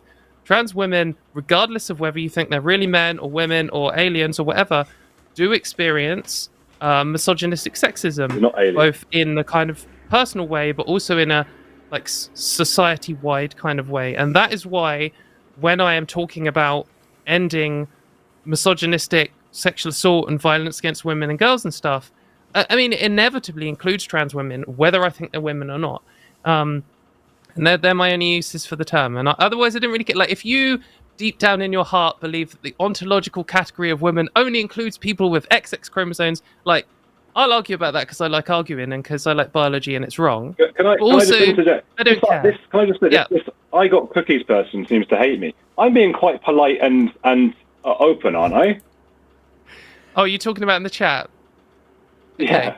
Well, I don't know how you were. I know you were in chat participating for a while before you got on, and people seem to be frustrated with your participation in chat. So you may have said or done something. Get me in the chat. I was just saying, get me in. I wasn't saying anything about any kind of debate. Arden, can you tell me, because Katy, well, that was a bit of a Jordan Peterson word salad 5-minute postmodernist. That was a good answer. What are you on about? Yeah, Why do you think that? Because you said it. Arden, what makes you a woman? Well, explain why my answer wasn't good. No, hold on. I think, for me, it's not too different from what Katy is saying, but the direction I would take it is that it's no different from how you, Andrew, know you're a man. You could say, well, but I'm an adult human male, and that's how I know. And I'm going to say, okay, really? Well, what is a male? Let's get into that. Okay, you might say, I can answer that. Hold on. Let me talk. Okay, sorry. I'll let you go. But you're asking me a question, so I'm going to answer. So go on. If I ask, how do you know you're a male, and you go, you can have your chance to answer. But what I'm going to say is, if you say something along the lines of, oh, well, I'm an adult human male, we say, okay, how do you know that? And you say, well, I've got a dick. Okay, well, that's clearly not sufficient because trans men can have dicks. And you say, okay, so it's because I have chromosomes, XY chromosomes. And I can say, really? You've seen your chromosomes? And you go, no, but it's a really high likelihood. And I go, okay, so you don't know for sure your chromosomes, but you have a suspicion, which is probably accurate, but it's not something you know for sure. So you say, okay, we'll take it back. It's going to be that I have small mobile gametes. Okay, well, some cis men are castrated or for whatever reason don't produce. Maybe they're intersex. They don't produce sperm. So clearly those definitions aren't sufficient, right? So what has actually happened is that you were raised in a society that gave you pretty clear indications of what men and women were socially, and you knew that for you, there was no discrepancy between your body and the social role that you felt you fit. Gender identity is a well-established construct. We know it exists. There are predictive models that we can make around the concept of a gender identity. And for me, my gender identity happened to be in conflict with my sex assigned at birth. And that is the direction that I would probably take that, but... But what I'm intrigued by, and I think that's a good answer as well, and I think it's an intriguing philosophical concept. How do we know that anything's real, if anything's anything, and how do I even know my chromosomes and all stuff like that? I think that's interesting. That's not what I'm asking the point, you. Yeah, I wasn't giving you solipsism. That's definitely not what I said. But go on. Fine. But I'm trying. Otherwise, we'll just talk for it. I think I do get what you're saying, and of course, I don't get all the intricacies. I never will. I'm not smart enough to always get it exactly as you say. But what I do want to know, though, I'm just intrigued. What is it that made you go, okay? Because I don't associate any social aspects to being man or woman, but it sounds like you guys do. If that's right. Wait. And by the way, I say guys because I say guys to men and women. Okay. I'm not bothered by you saying you guys. I'm more bothered by you suggesting that you don't have any social association with being a man. That is so obviously not true. Are you actually going to try to make the argument here that everything about being a man for you is biological? Because that's the alternative, right? Well, I suppose you know what it is. It's just as you guys have what I would call an ideology. I have my own ideology, and I suppose my ideology was initially, it did correspond with the sort of Judith Butler thing back in the day, but she seems to have just flipped completely, of this idea of like, if I have a daughter, my daughter can do anything that has stereotypically been associated with men and not have to sort of change body and that kind of thing. Judith Butler still holds to that. As you suggest. Last point. That's like the core transparent position. If it has nothing to do with sex, as you seem to be suggesting, it's more about like a social thing. I didn't say nothing. I didn't say nothing. That's a straw. I'm saying if you can answer it. You can answer it. My understanding, which now I'm realizing is wrong. Okay, but is that it's about a social thing? It's not about sex. So why is it important to change? Why do trans people like to or look to change genitalia? Because it improves your quality of life, and there's lots of evidence to suggest that. Yeah, I think if you had an unfortunate penis accident, Andrew, which I hope you never have, and the surgeon was like, by the way, we can just rebuild it, then you'd probably be like, yep, that sounds good to me. I mean, or they could be like, instead, Andrew, we could build you a vagina. Like, you're just in a position where you've been like, you've had a thing and it's been bad time, and you now have the opportunity to pick either one. You'll pick a penis, I think. I assume. I don't think I'd mind the vagina. I think I like the idea of a vagina, but I'd want to be able to go back to the penis eventually in case I regret it. I don't really mind that much. I don't put that much stock into it. But some people do on both sides of this. It does affect some things. I mean, I don't put that much. It made my life better, but it's not like I talk about it all the time. I don't need to talk about it. It doesn't come into my life much, apart from in sexy time. But, sometimes. Well, and also swimming. Yeah, mine, and weeing, having a wee. So what are some of the aspects that felt womanly to you? I feel like you're trying to put a position on us that we don't hold, which is the idea that being a woman is just like some purely social made-up thing. I think maybe taking it a step back onto this kind of definition thing. Like, you wanted maybe a more straightforward answer that wasn't like the best way to describe it. I mean, when you ask someone what something is, like if you encounter a new concept, the way they describe it to you isn't some kind of philosophical first principles thing like they do in maths. Like, if you want to know what a shape is in maths, they can tell you the exact definition from like geometric first principles what a square is. Like, we can always describe what a square is very easily from the ground up, and it encompasses all squares without exception, and that includes no non-squares without exception, because you can give very precise, clear definitions in maths, and you can't really do that in real life. And the example that you might have seen people using on Twitter, but a classic example is people saying, can you define a chair? And if we had a chair call-in show instead of a trans call-in one, and you called in, you're like, Katie, what's a chair? And I gave you some Jordan Peterson answer, I could instead say, it's something you sit on. And then that is a way of describing it to you. If you genuinely didn't know what a chair was before that, you'd be like, oh, it's a thing you sit on, like the thing you're sat on now. And I'd be like, yeah, and like the thing you're sat on now. And you'd be like, now you have information, your brain's creating this model. But you'd be like, hang on, this person over here is sat on a horse. Is that a chair? And I'd be like, well, no, because it's not an exact definition. Like, it's generally it's man-made. And then someone would be like, oh, what about this chair? It's like grown out of a tree. Or what about this? It's a rock that everyone would call a chair. Or like, what about this thing that someone's made and they call a chair, but it's too small to sit on because it's actually a model or something. And like, we can have all these arguing about the corner cases, but we're just generally communicating the thing. So if you said like, if you were an alien and you're like, what's a woman? I'd be like, well, it's a human, and it's like the one that usually has boobs and no penis. That's like the key defining features that we see from a distance. And I like that. That's a good enough description. But if you were to say, well, Katie, what about trans women who don't have boobs and they do have a penis? I would say, well, you know, some cis women don't have boobs as well, and some cis women don't have vaginas as well. So it's actually a bit more complicated, like the chair thing. And to come up with a strict definition, like with squares, where we include all women and exclude all men, it isn't possible to come up with a definition that actually does that, which includes all cis women. And it's an intriguing philosophical point, and you're not wrong. But what I want to know, it's true. I mean, imagine you weren't talking. Okay, imagine if you weren't talking to me in front of loads of people, and it wasn't like, you know, we've just met in a bar now, and I'm a friend of yours for years, and you say, no, now I want to be known as a woman, or I am a woman. I've always been a woman, but I want that to be. What are some? Just give me some traits. Or is that? Am I barking up the totally wrong tree here? What do you mean by some traits? Give you some traits. How would I say to my friends? How did I come out to my friends? Or I suppose so. And if one of your friends then said, "Oh, what is it that makes you believe you're a woman? What is some of the things?" So I mean, when maybe I'm not a good example, but when I came out to my friends, I said, I am having some gender issues, and I would like you to bear with me while I do.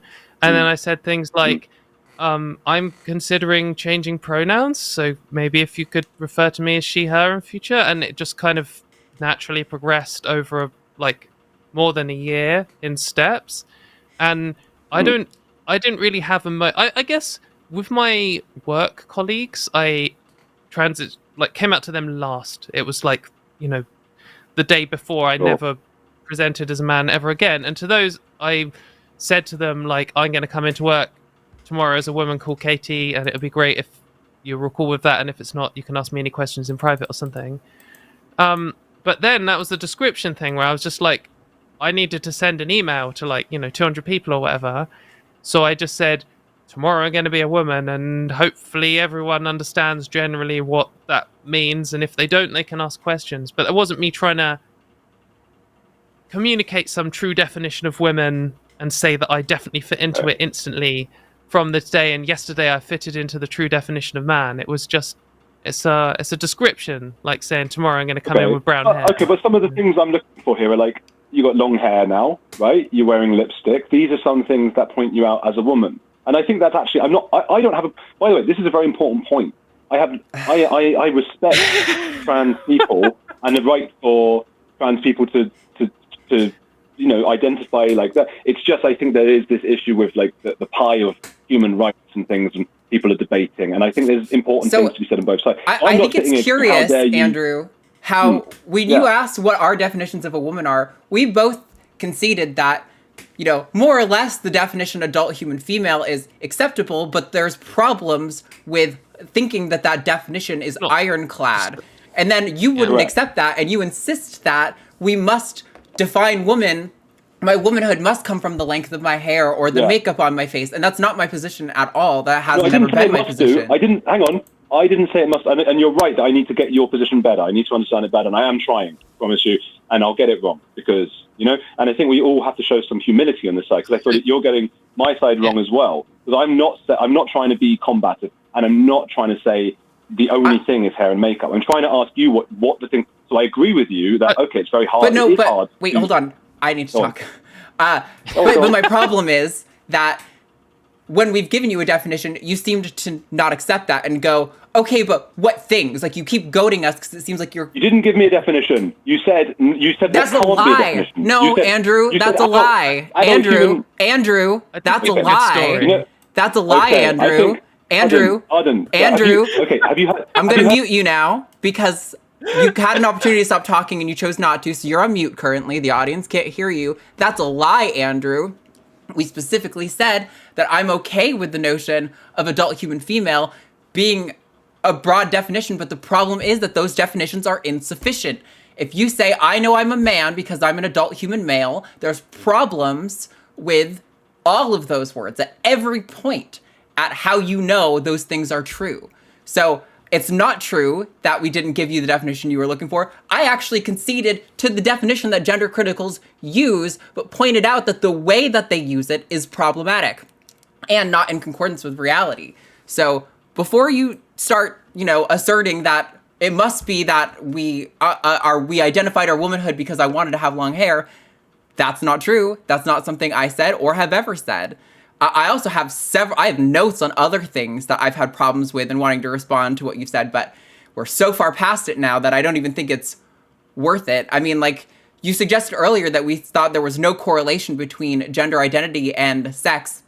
That is not something either of us have ever said. In fact, I think we both, on multiple occasions on this show, pointed out that the vast majority of people, their biological sex is going to correlate with their gender identity. That biology has a significant moderating factor on gender. It is just not exclusive. You are unmuted now, and now you can respond to the things I said. Katie, what's your cat's name? She's called Poppy. See, folks? Beautiful.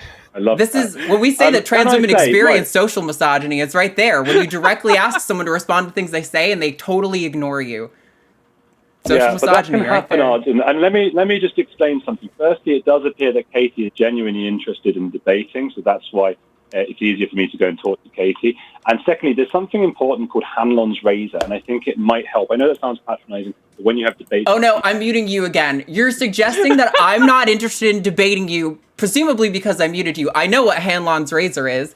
I don't think I've at any point attributed malice to you. Misogyny doesn't necessarily conclude that somebody has malice towards women. There are cultural attitudes towards women. So I'm really having a hard time with this call, Andrew, because while you put on these airs of being a honest interlocutor, and so far this conversation has been relatively okay, you also won't accept our answers and insist that our real answers must in fact be something else. So I really have a problem when you say, I'm not interested in a debate, when you are in fact being dishonest in this conversation. You are unmuted now, and you can respond to the things that I said. Right. Thank you so much. When I talk about Hanlon's razor, it's something that I try never to do. Like, I also disagreed with some of your points and things, and I would never come back at you and say, like, aha, you're lying. I think that, but what happens... Lying wouldn't fall under Hanlon's razor. Lying isn't malice. Lying means you're being fucking dishonest. Well, dishonesty isn't malice. What? It can be, but it's not always. It's not always, is it? Katie, I think, agrees that dishonesty is malice. Come on. She literally just said not always. Malice. See, this is my problem with you, Andrew. She literally just said the words, it's not always dishonest, and you said you must agree that it's dishonest. Like, a good example of dishonesty in this context would be a lot of gender critical people will not disagree with or they will say something they don't believe to be true because they know if they disagree with like the hive mind of gender criticals that they will get disowned and piled on and like shunned from the group. So, I mean, I've had people say in DMs to me they believe one thing and then go straight onto the timeline and say literally the 180 polar opposite. And I'm like, I'll reply to them. Is that not malice? No, because they might be, they don't have malicious intent to lie to me. Like, they were lying to me or they were lying to their whole group. Right. But I don't think it's malice. It's like out of fear or out of a need to fit in. But also you could, I mean, if your partner says, what do you think of my new hair? Like, you might be like, yeah, I love it, when you don't. And that's not malice. Like, that could even be love. That's a pro-social lie. So malice, as it happens, the intention or desire to do evil, ill will. There's nothing about being dishonest in a conversation that is necessarily the intention to do evil. Sometimes you can be so pathologically wrapped up in your own worldview that you are incapable of honestly addressing the words that people have given you. That's why this whole network is based on shows around atheism, because Christians notoriously avoid direct answers about their religious beliefs. Those are examples Right. of dishonesty that Like isn't gender malice. critical theory. Okay, I get it. What Arden you can't possibly know, I understand this, is I've just written a book about lies, secrets, and deception. I've done, it's like 400 pages about exactly what a lie is. And it's an act of commission rather than an act of omission. It basically means you have to go in and make the lie. That's what a lie is. Otherwise, you're just talking about people making mistakes. And I think you would have better debates with people. And it's just my opinion. Go on. Do you think lying by omission isn't a thing? Sorry, this is total subject change. Yeah, I don't think it's a thing. It's an interesting conversation, though. I think you're then talking about the subconscious and unconscious and the ideological capture, which we all have, by the way. I mean, the idea that I might be, or gender critical people might be, and Christians might be, and you guys aren't, you'd have to be the first people in history to not be in some way affected by ideology or bias, right? I mean, we all... I would never suggest that we are influenced by bias and ideology. Of course, literally everyone is all the time. In order to be a functioning human in society, you have to use heuristics and make assumptions and snap judgments. That's just existing as a human being in society. I agree. But look, I just think you shouldn't jump to lying. I promise you, my head is like doing gymnastics, trying to understand. And when Katie says, I am getting stuff. I am starting. I'm going, okay, that's what it is. That kind of thing. Right. But when you jump to lie, this is a little bit of a sidetrack, I guess. I appreciate that. Obviously, you two have a disagreement on this. And I'm so not interested in being tone policed. So whether it's a lie or it's malicious or not, which we can never really know, because you could also be malicious and lying about lying, etc., etc. But what we can say is that the characterization of my position, and also separately but similarly Arden's position, that being a woman is some kind of purely gender social construct thing, isn't a correct characterization of our position. In fact, I would go as far to say the idea of sex versus gender is a false dichotomy. And people are often just like, do you think that we should base laws around sex or around gender? Which of those two things do you think? And I mean, neither of those are one-dimensional, neither of those are binary, neither of those are orthogonal. So I think that's important, like, foundations for this conversation. And I think if you come in, like, generally gender criticals have this, hashtag sex not gender, and so they feel like the opposite is hashtag gender not sex, which I am not saying. I don't know anyone who is saying. In fact, if you were to read my most read essay of all time, seeing as you're flexing your book about J.K. Rowling, one of my core points is she says, like, sex is real, and I'm saying sex is real. It's just that she's wrong about it, and our sex characteristics affect our lives. Like, me being read as a woman to wider society means I am more at risk of sexual assault, which is like very like, what's the word? I have experienced firsthand the change that comes sorry with to hear that. that, And the sex character. Yeah, sorry, I'm not trying to, I'm not trying to sort of catfish. No, not catfish. What am I saying? Sympathy fish. No, I know. But the point fair is enough, it's that, relevant. And the point is that, this kind of sex not gender thing, I mean, call it sex or call it gender or whatever, the reality is in my life is that my sex characteristics that people can sense have changed, and that's changed how they interact with me. And that's what I'm like trying to work out. Which one? Like, in what respect? Which sex character? So, like, I guess, sorry if this call's going on a long time, everyone watching. I'm interested. Arden, if you're sick of it, feel free to pull the plug at any time. But earlier was mentioned makeup and long hair. And I guess one thing I would like highlight on that is, in our Western society, having long hair and wearing makeup are things that generally women do and generally men don't. And they are a way, people do use them to gender or sex people, whichever one you want to describe it as. And it is actually sometimes something that trans women do as like a safety thing. Like, if you pass, you are less likely to get harassment. And if you have long hair and you wear makeup, you pass better, because people in the UK and the USA have decided that people with long hair and makeup are more likely to be women, and like in their little lizard brain, you get more and more points towards the women's side until you fall into that box securely enough that they don't question it and they just carry on with their lives. And that is one of the reasons why a lot of trans women end up following some kind of gender stereotype, and also interestingly why a lot of trans people don't specifically go out their way to avoid these things, but that's another conversation. But when it comes to the things that have changed in my life, I happen to have had long hair most of my adult life, and since I was like 16, because I'm into heavy metal and I think long hair is the way everyone should be. But in terms of wearing makeup, like I like the art of makeup and stuff, but also I absolutely like coming on this show. If I come on without makeup and I am, hello, my name's Katy and here I am, I will get more negative comments. The comments will be more focused on my appearance. I will get a lot more abuse for not looking nice, not fitting into some stereotypes. So that is probably the main reason I do makeup on this show, because I do the same makeup every time now. People watching are probably bored of it. I change my lipstick up sometimes, but like I can slam it out in 10 minutes, and it's for those reasons. But the things that change in my life, it's not just having long hair and makeup and wearing whatever and doing my nails. Like hormones change your biology in like really fundamental ways, not just like growing breasts, for example. That is a thing that changes, and that does change how people interact with you. And it changes, your skin texture and the shape of your face and that kind of thing, and makes it so you move towards passing as a woman in society, which means the majority of people who interact with you see you as a woman.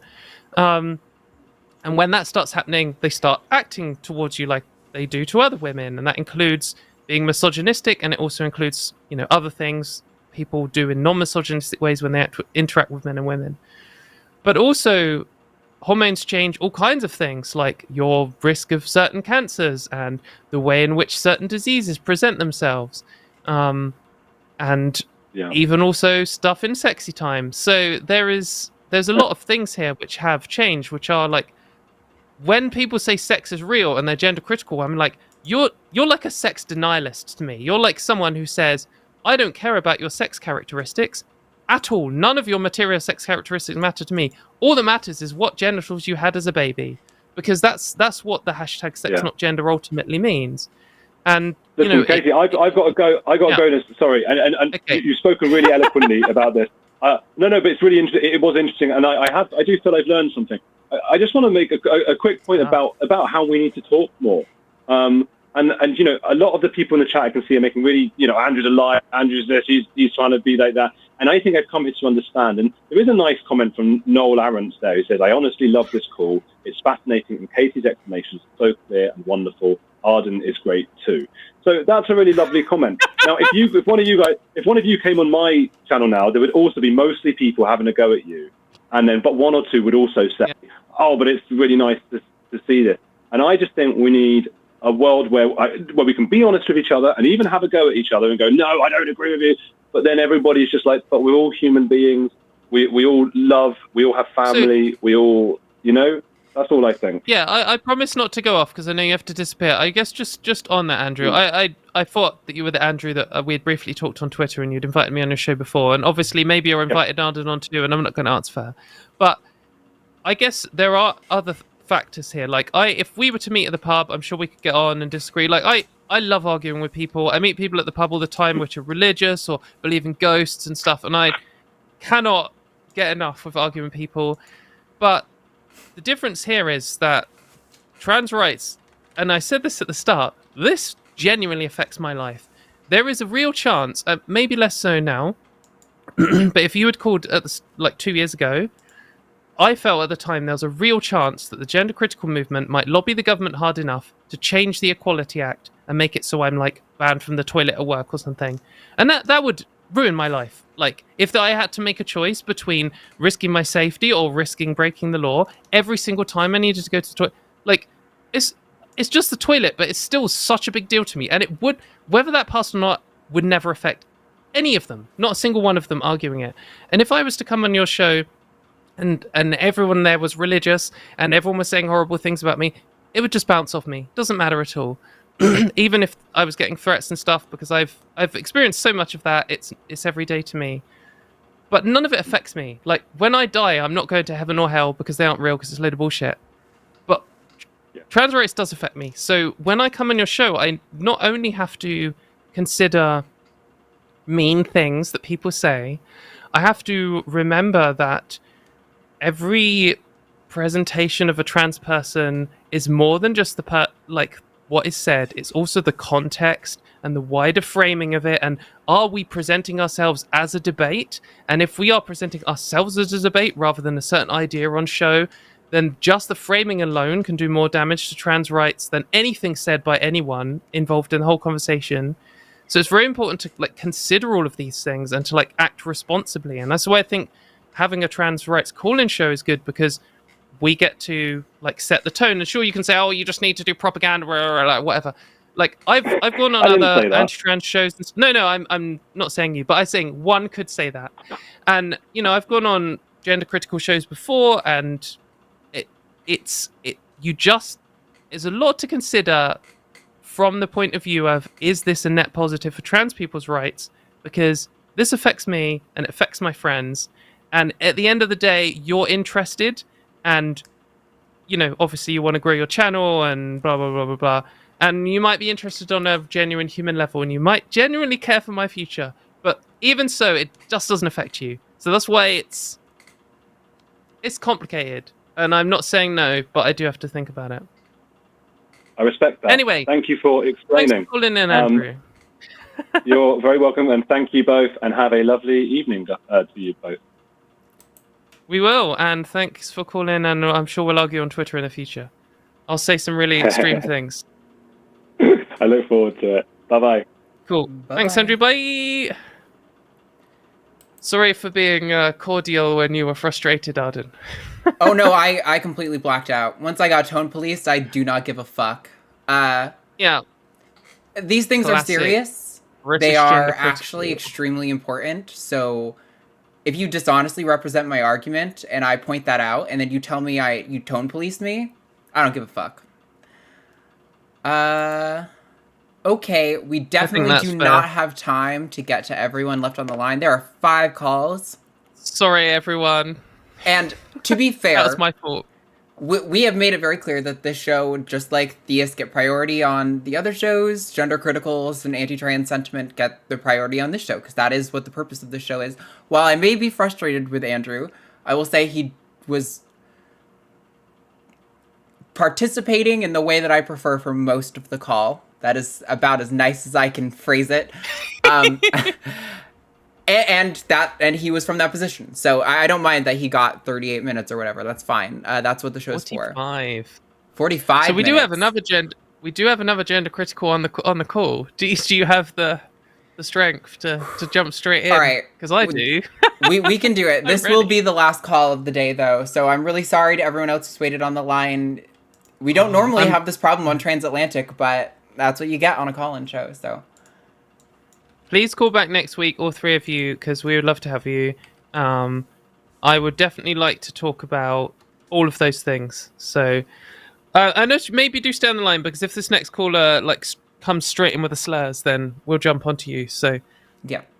but we are not promising to get to everyone on the line. All right. But let's talk to, would you believe it, a gender critical from the UK. We are going to talk to Jane. She, her. Jane, you want to talk about the term transphobic? Is that right? Hi. Yeah. Hey, can you hear me? Yep. Yeah. Hi. Thank you so much for taking my call. Yeah. So, essentially, I wanted to know why it is that people who might have different views, some of the views that you have articulated, are seen to be transphobic and sort of the bad guys, as it were, when in essence, some of us are just expressing a different opinion. And I think dialogue, communication, which is why this show is great, because you're open to that communication. I think that's great. But I just feel like sometimes it gets so toxic and that people aren't really engaging and listening to each other. So I just wanted to think about it from that perspective. And you're very welcome to ask me any questions about my views and my opinions. But, you know, as somebody who's been very pro-gay rights and sort of a civil rights activist for as long as I can remember, it kind of just pains me that people misrepresent my views on this topic. I would love to take this, Arden, but I talked for most of the last one. Do you want to start, or shall I go off? Yeah, I have thoughts initially. So I think there's a bit of a discrepancy that I see, and I'm not speaking for everyone, so maybe some of the people who have called you transphobic, or maybe some of your views transphobic, have a different intention. Generally speaking, when I'm saying that something is transphobic, I'm trying to point out that usually more of an action is perpetuating a cultural aversion to trans people that further marginalizes us and makes our life more difficult. In my view, I don't think it should be viewed as a character assassination to be called transphobic or racist or homophobic. I think those are sometimes, I think some people are so sufficiently transphobic that it does kind of amount to that.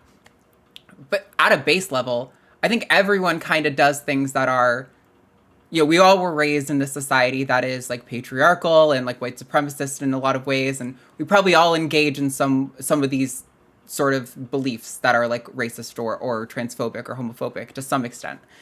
And so to me, what I'm trying to do is point out that, hey, if you care about not further marginalizing people, you should consider how this action might further impact people's lives, generally speaking.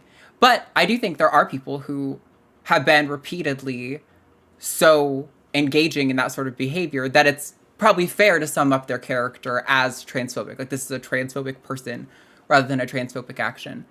But I do think there is a gut impulse from a lot of people sometimes to jump right to, you are a transphobic person, I am wanting to assassinate your entire character, rather than to point out, I have this problem with the action that you took, right?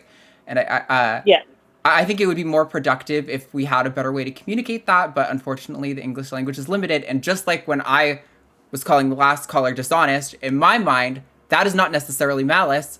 That caller took it that way, and that's kind of those are some of the problems with the English language, is that I think, we all have sort of different associations with certain words, and we're all prone to assuming that judgments on our actions are character judgments. I think we all get defensive in that way. So, I think that's kind of where I have to start. In terms of oh nope, actually I lost that train of thought. So Katie, you can go ahead. Yeah, I think that's a good point, Arden. A good example of that might be someone might say something like, "Oh yeah, all trans women are good at makeup." Right. That's the thing they genuinely think. I'm like, well, that's not true, and actually that is transphobic because it's an irrational assumption you've made. But the point is, it doesn't really matter. If my friend says that, I'm like, oh, that's not true, mate. It doesn't really matter. And if they kind of double down, I'd be like, well, it's kind of transphobic, but I don't think you're a worse person of it. I have loads of prejudiced things that I think, and I might say something about, a group of people, and they might be like, Katie, that's actually prejudice. And I'd be like, oh shit, okay, I will go home and rethink. Yeah. So just adding to Arden's point. Sorry, Jane, you wanted to cut in.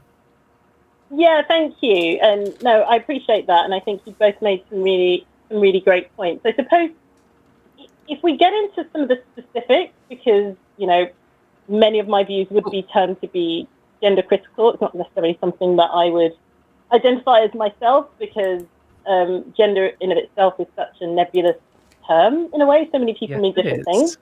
But essentially, well, I find that when you really unpick it, different people are sometimes referring to different things. But for example, if we talk about women-only spaces, right, and some of the conversations about, I don't want to say toilets, but whether it's prisons or it's if you imagine a single-sex swimming bath or something like that, where people are showering and stuff, then often it's very offensive to some people who identify as trans if somebody with my views would say that those spaces should be single sex. Where in essence, we're not saying that people who are another sex are bad or less in any way. In the same way that we wouldn't say that about men who can't go to those spaces either. We're just saying that we believe that because we all agree that biological sex is something that is tangible and, you know, and defined, that those spaces should be preserved for people who share that sex. And I'm not saying that I expect you to agree, because I know that lots of people have different opinions on these topics.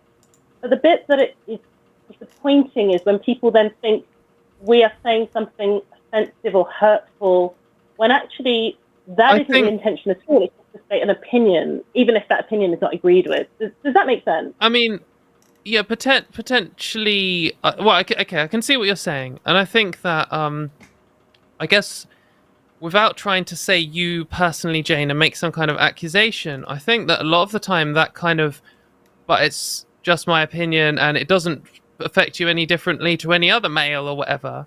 I think that's like, it is a transphobic position in the sense that it is like ignorant of some core parts and lacking empathy. And again, I'm not necessarily accusing you, Jane, directly, but when we have like women's only spaces, the point of the spaces, amongst other things such as tradition, is to address like misogyny and an inequality between men and women in society. And when we have something like women's changing rooms, like a lot more men are perverts and a lot more men are going to try and hide a camera or do something grim. And some women, even if they're like, I'm against open plan changing rooms because of things like hidden cameras and stuff, and because of weirdos, but also because it's uncomfortable. But even in a place where we have cubicles, I'm still in favor of having, 2 rooms full of cubicles, or more than 2 rooms. It'd be good if there was 3 or 4, whatever. But having some kind of separate room here. But that's to address things such as, misogynistic sexism, sexual assault, like stigmatization against certain bodies and body functions and stuff. And the problem is that when you might describe it as, I want them to be single sex, which is the same as I want to ban trans women from them, we're still in a situation where trans women are still experiencing misogynistic sexism and stigmatization for their bodies and a risk of sexual assault and a higher risk, and etc. But then you're also saying, well, the protections we have in society for that, you're not allowed them. And in reality, wait a sec. Yeah. Like in reality, you can say that I have the same like sex in terms of how gender criticals describe it as like your dad or whatever. But the reality is that our lives are completely different, and he isn't at risk of sexual assault and stuff like that. Sure. And so this value of sex that gender criticals talk about, which is just birth sex, your birth sex isn't as important as your actual sex characteristics, the actual way in which society treats you. So that's why people would say that it's that's why people get upset, because like banning me from women's spaces would actually drastically negatively affect my life and wouldn't affect you at all. So no. I don't know about not affecting others, but I hear that protection is needed, absolutely, and I hear the vulnerabilities. As I said, I've been a sort of a gay rights activist for some time, and one of the things I'm always horrified about is the vulnerability, for example, of gay men in male prisons. It's horrific, the type of things that some gay men have to go through, and we absolutely need to protect and safeguard all people who find themselves in prisons or in vulnerable positions. But nobody is suggesting, for example, that gay men would be in prisons for women or for females because they are male. So I think there is a separation between absolutely needing to protect people who are vulnerable, who are at risk of sexual violence. The things that happen in many male prisons are absolutely horrific, not just for, people who are trans-identifying, not just for people who are gay, but for a number of vulnerable groups. And we need to make sure the right protections are in place, absolutely. And I would campaign for vehemently for that to be the case, but it's a different topic to what you're describing. I just want to make it clear that it's not that I don't have compassion at the vulnerability that you would face. It's just that I still think that there is also a need to make sure that that women Jane, are protected. hang on a sec. So I get where you're going, and sorry for this little sidetrack, but would you ever call any of your gay friends gay identifying? Or would you just say they're gay people? Do you think they'd be insulted if you said, yeah, do you think they might be insulted if you described them as gay identifying instead of gay? I guess they might. Yes, I guess they would be. Sorry, if that was maybe I don't know if you're. I don't know if you're gay or straight, but like if I called you straight identifying, it might be implying something. Yeah, I mean that wouldn't bother me, but that's not to say that it's not offensive. And if I did say something that was offensive, I apologise. It's not me. It's not me trying to police offensive, and I'm not being like, oh, you said the wrong thing, so I'm all upset and you're bad. What I'm saying is that there's this, and it's only because you've introduced yourself as gender critical, and at least in the call notes, or you said you didn't identify as it, but you might be called it. There's it's quite an it's quite. Sorry, I didn't mean to cut you off, but the reason I'm saying this is, there's this kind of underlying, like sometimes people communicate the way they feel about you in subtle ways that aren't obvious, but they aren't necessarily a big thing, and they all kind of start adding up. And if someone just said trans-identify people like one time in a conversation, like I would think nothing of it. But when it comes along with gender critical stuff, what it says to me is you just see a trans woman as like, even being trans is not real as a real thing, or even just being a trans woman is just kind of the same as a drag queen, or just kind of just a costume. And when we're talking about, like, because I kind of mentioned earlier about, I maybe you do and maybe you don't, but that's kind of when someone says trans identifying, I'm like, but they're just trans people, right? Like, okay. I mean, maybe for me it means the same thing. So as I said, I have apologized, and I don't want to see. That's all right. You don't need to apologize. Yeah. You don't need to apologize. The point I was making was more that.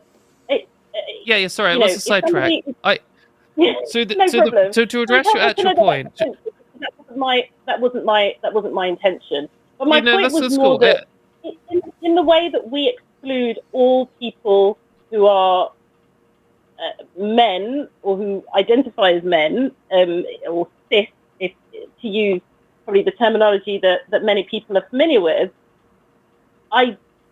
some of us just don't see a difference between that exclusion and the exclusion of trans women. And that's not to say that we don't. That's kind of the core point.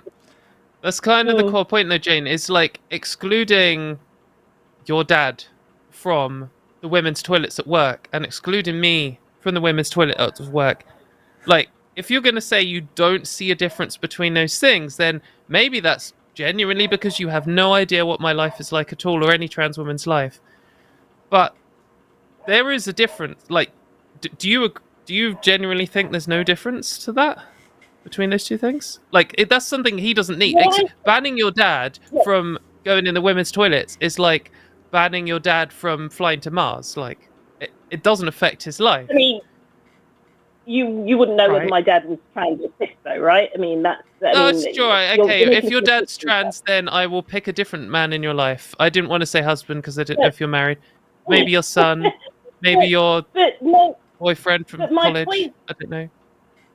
So my point is not to try to persuade you, because, I suppose we don't have very much time. But do you agree that they're different? But my point is more that I don't think it makes me a bad person if what I'm saying is that for some women, and let's say that's biological females, they don't feel comfortable, and that's not because the person is trans, but that is because the person for them is not the same sex as them. And I'm just saying that I think that you can hopefully have that opinion, even if though you may have a different view, without deeming that person to be a bad person. It's taking the bottom line is, sorry, Arden, go for it. Yeah, no, I was gonna say So, Jane, Yes. you're saying that you're not trying to convince us, but you don't think it makes you a bad person. But if you're not trying to convince us that it does make you a bad person, then I don't understand why you're even calling into this show. Because is not the purpose of this call that you are trying to advocate that you are not in fact a bad person for these beliefs? Correct. That is what I'm saying. Yes. So Okay. it's fine to convince us. Different to the beliefs you hold, but even if that does not change your opinion, I'm sure it won't. Is there a space for you to say, okay, I get it. That's the way you see the world, and it doesn't make you a bad person. That's exactly I'm not what necessarily sure that I have think enough that, though. information about you to say whether or not that makes you a bad person. You could be so fundamentally ignorant to the facts that you are just. This is actually a real example of where Hanlon's razor would get applied. I don't know enough about you to say whether or not that makes you a bad person. But what I can say is that all of the available evidence makes it very clear that trans people are under exponentially more risk of harm under a male prison, pose no real risk, no statistical actual risk outside of the few little news articles that gender criticals like to share, to cis women in women's prisons. And you're saying that it is just your view, but it's like there are consequences for your view. Like, you understand that when you...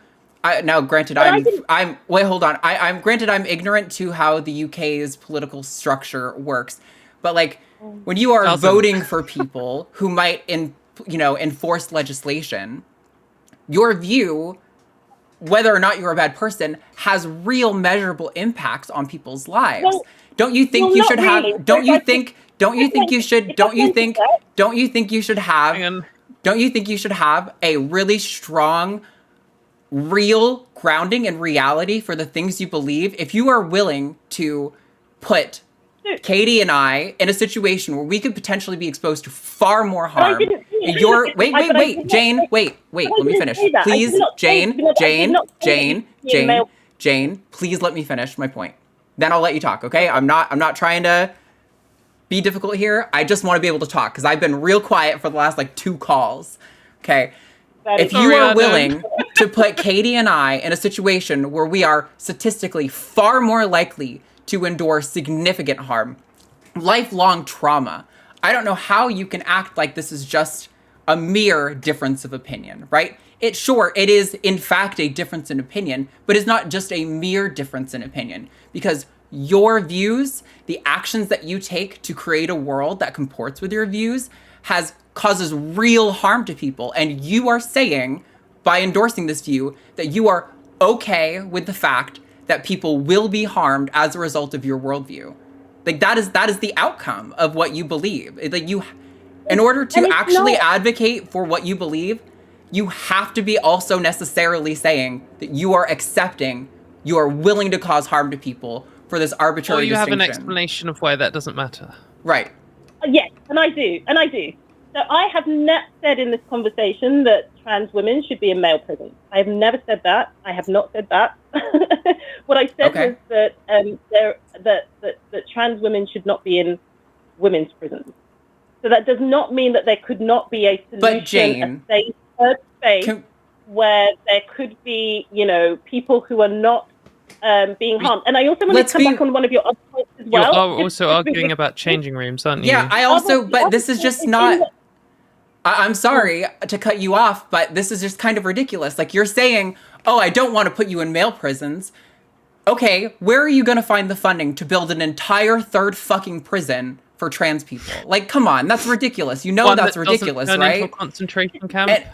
One that doesn't turn into a concentration camp. And if there's no evidence that trans people are harming cis women when we're put into women's prison, then you are suggesting that despite there being no observable harm, that you want to spend taxpayer dollars to build an entire third fucking prison just to make sure that you maintain this biological sex distinction. Like, you have to recognize that the logical conclusions of your belief systems are absurd and not actually enforceable in any meaningful way.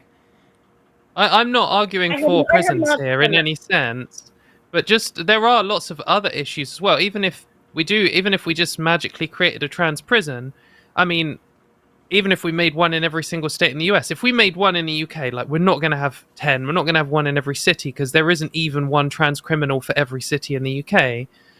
There'll be one trans prison and you'll be then shipped off there. If they build it in like Scotland, you're then traveling away from your support network, away from your friends and family and stuff. Like that does affect things. They do put people in prisons in their local area if they can, so that they can have visitors, which helps them rehabilitate to society. And there's loads of other small things about this, like in a lot of cases, if there were like non-violent trans criminals and we're also segregating those by sex, then we might end up with a situation where someone is literally the only person who fits in the category. Like, you're the only trans woman who has committed tax fraud, who is going in the low security prison, in the trans women's prison, which now becomes solitary confinement. So there is so many things to consider. I went to a prison. So I had 2 points to make. I'll make them very, very quickly, and then obviously you guys can come back. But first of all, I went to a prison in the UK recently. Actually, the men's prison and the women's prison were adjacent to each other. And I did ask them about trans prisoners, and they said that they were kept in a different wing. So they were not in solitary confinement, and they said they were plural, so it wasn't just one person. But I'm just saying, it's not that you have to build another prison. I don't know how well that works, but it wasn't a suggestion of building another prison, number one. And number two, and the other point I really wanted to make is it's a really important point that Arden made a little while ago about whether or not women are in female-only spaces are at risk. So let's assume that's not the case. In the US, there are pregnant women in female prisons who have been impregnated by trans women who are in those prisons. No, Jane, I'm going to stop you. I'm going to stop you, Jane, because I specifically made a point to talk about statistics. If you have one-off bad things that happen, absolutely, I am with you. When bad people do bad things, they should be further punished for it. I don't approve of those things happening. No, but no, I didn't. Yes, when we're talking about applying a policy that's going to affect an entire category of people and an entire population, we need to have strong evidence that it is that category, something about being in that category that is causing the harm. The fact that you can find a couple of one-off news stories about trans prisoners doing bad things is not a justification to marginalize the entire population of trans people. You could argue that was transphobia. Just to be clear, this was not a bad thing. This was not rape. Just to be very clear, you've assumed it was rape. This was consensual, and it was consensual between a trans prisoner and a female prisoner. So my question, which is a philosophical point, I'm not suggesting there was rape involved. My question is that something that we are okay with? Because single-sex spaces do not permit pregnancy, but when you mix people from different sexes, although their genders may align, their gender identities align, then there is the risk of pregnancy. So I was not suggesting for a second that anybody in that case was bad. It was not maybe rape. They shouldn't. I mean, if there's a position where someone is getting pregnant in order to get out of prison, and there's some kind of incentive for that, then that's really garbage, because that can be bad for both the child and the whole system. However, like, people do get pregnant in prison as well through prison guards and through visitors. Like, that isn't a rare thing. In fact, I would guess that the majority of prison pregnancies are from prison guards. The majority of prison rapes are from prison guards. Actually, I don't know if that's true universally. That's definitely true in at least one American state. But I think that, this is like not a trans specific thing and not a trans wide thing. It's like, it's one specific thing. But I hear that. I just want to kind of bring it back to the original point, because there was something that I wanted to bring up, and we kind of moved past it on this kind of like, I have a difference of opinion. It doesn't make me a bad person. Can you not just accept it? I can accept that people have different opinions for me about loads of stuff. Like, lots of my friends like mayonnaise, and that makes them effectively inhuman as far as I'm concerned. It's not a real food, but I can handle that. But also, I am an argumentative dickhead, and if someone wants to argue about that, I will argue about that. When it comes to preferences, like what's your favorite film, what's your favorite food, we can just have like a joke argument. But some people will, for example, tell me they believe in ghosts, and I do not believe in ghosts. And if they, lots of the time, the first time they say it to me, or if it comes up in conversation, they'll be like, oh, I saw the ghost of my granddad the other day. I'll be like, okay, cool. Because I know that might be important to them, and I don't want to cause a big scene, cause a big argument, tell them that they're delusional or something, because that's just bad for everyone. However, if they said, Katie, do you believe in ghosts? If so, why? And if not, why not? Then I will go to town, and I'll go as far as to the point where I feel like they're getting upset about it, and then stop, because, you know, that's fine. But this kind of, that's fine when it doesn't matter. It doesn't actually matter if ghosts are real or not. I would like it if ghosts are real. They aren't. But, you know, that'd be fine. But when it's something that affects my life, I am not happy to just, you know, agree to disagree. Because, like, agree to disagree is the coward's way out. When someone says they believe in ghosts, I am being a coward by not confronting them. Because I'm like, I value our friendship more than what's true in this case. But when you have a disagreement, at most, one of you is right, and at least one of you is wrong. Like, there's no way two people who hold contradictory views can both be right. So either you care about what's true in that situation, or you don't.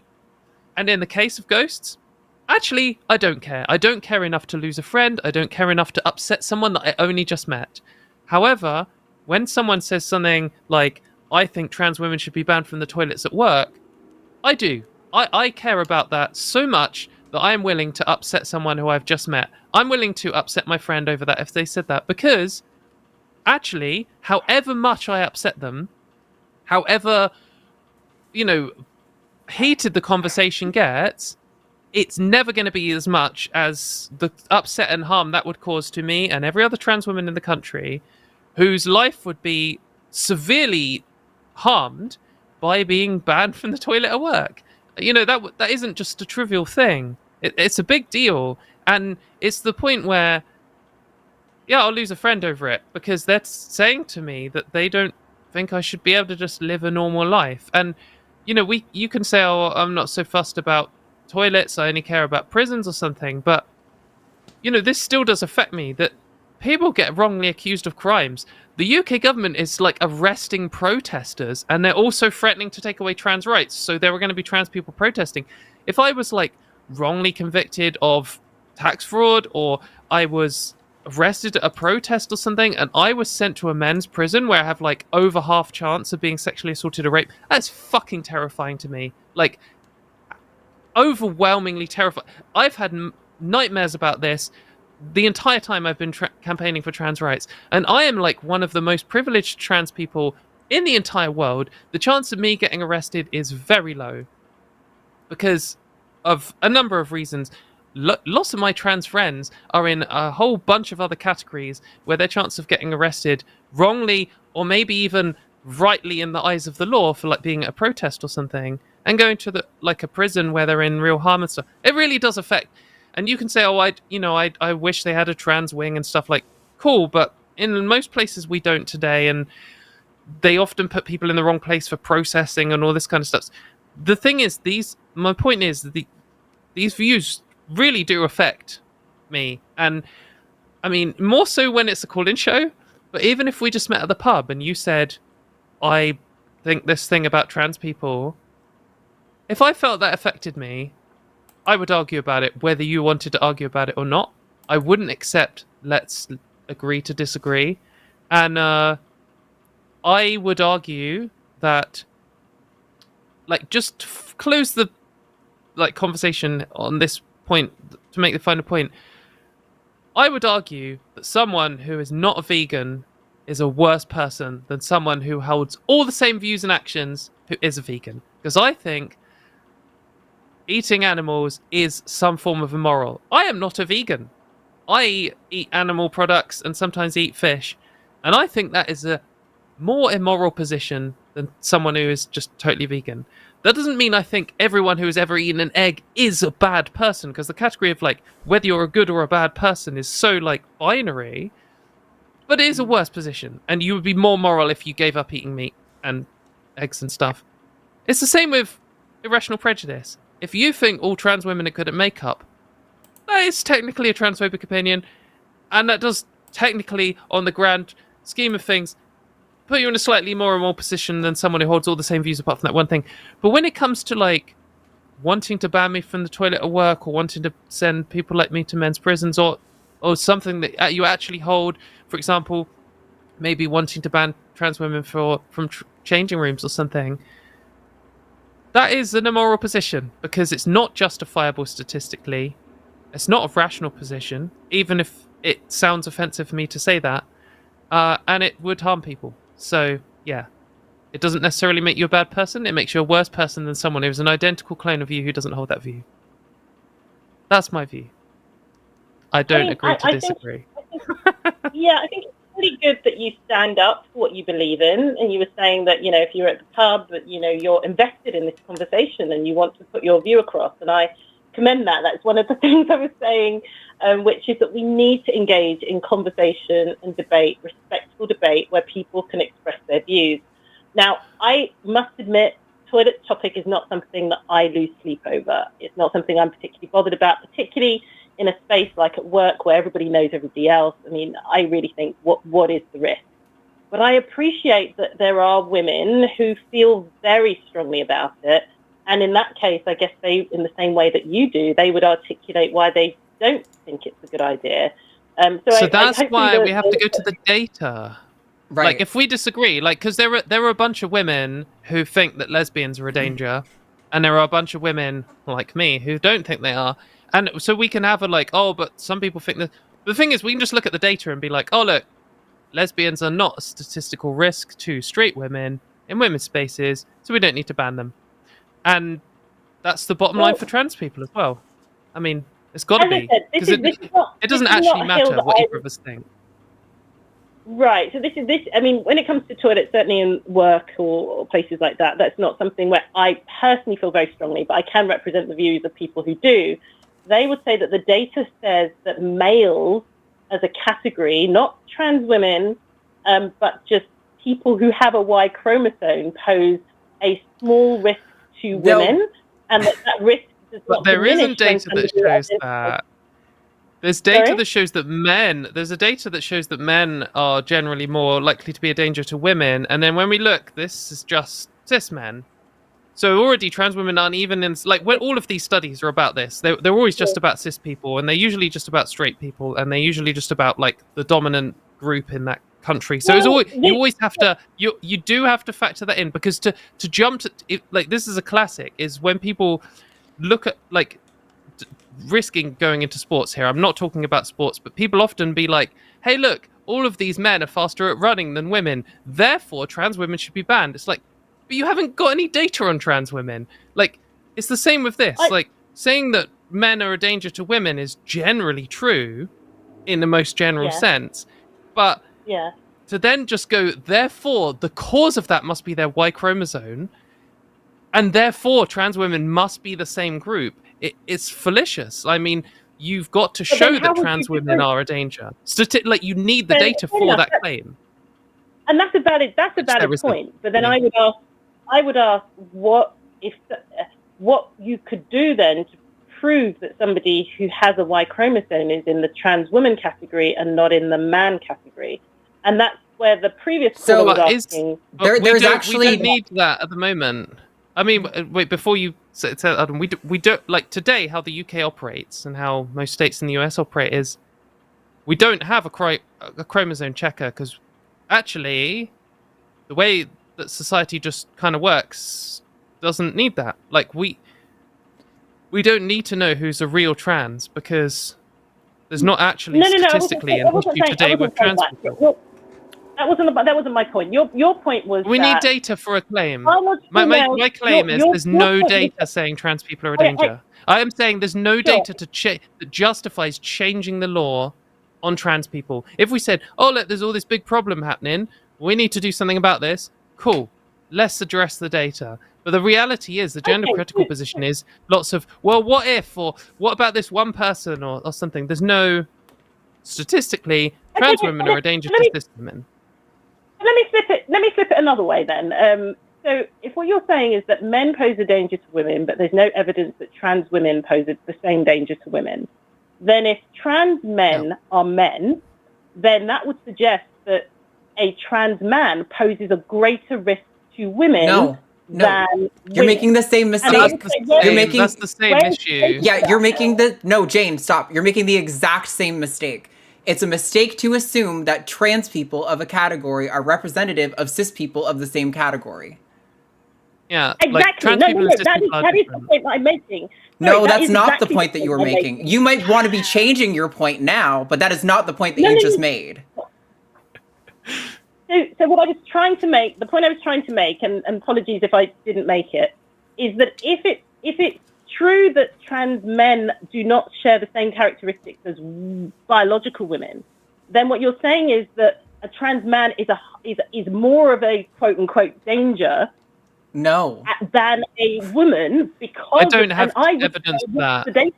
No, exactly. that is not. Yeah, I don't have no, evidence Jane, of that. that is not what's being said. We're saying that trans people and cis people are not necessarily the same as representative. Trans men are not necessarily representative of cis women or cis men. There are different statistics that might apply to each. The data we have is just for populations across the whole of humans. Although sometimes we have other breakdowns, but in terms of trans and cis, we just have men and women, and we're like, oh wow, statistically men are a danger to women in whatever context generally.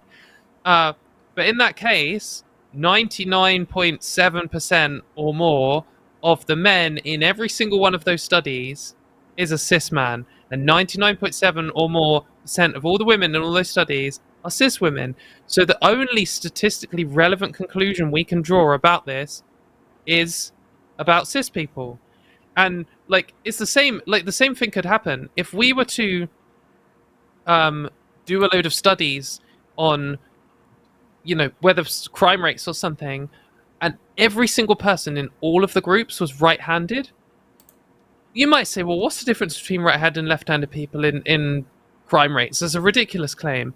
Like, how can they be any different? It's just about which side you hold your pen with. But the point is, we could not make the claim that just because right-handed men have a certain rate, that doesn't necessarily mean left-handed men have a certain rate. And in fact, sneaky setup from the start of my point there, left-handed, right-handed people do have different crime rates and different crime patterns.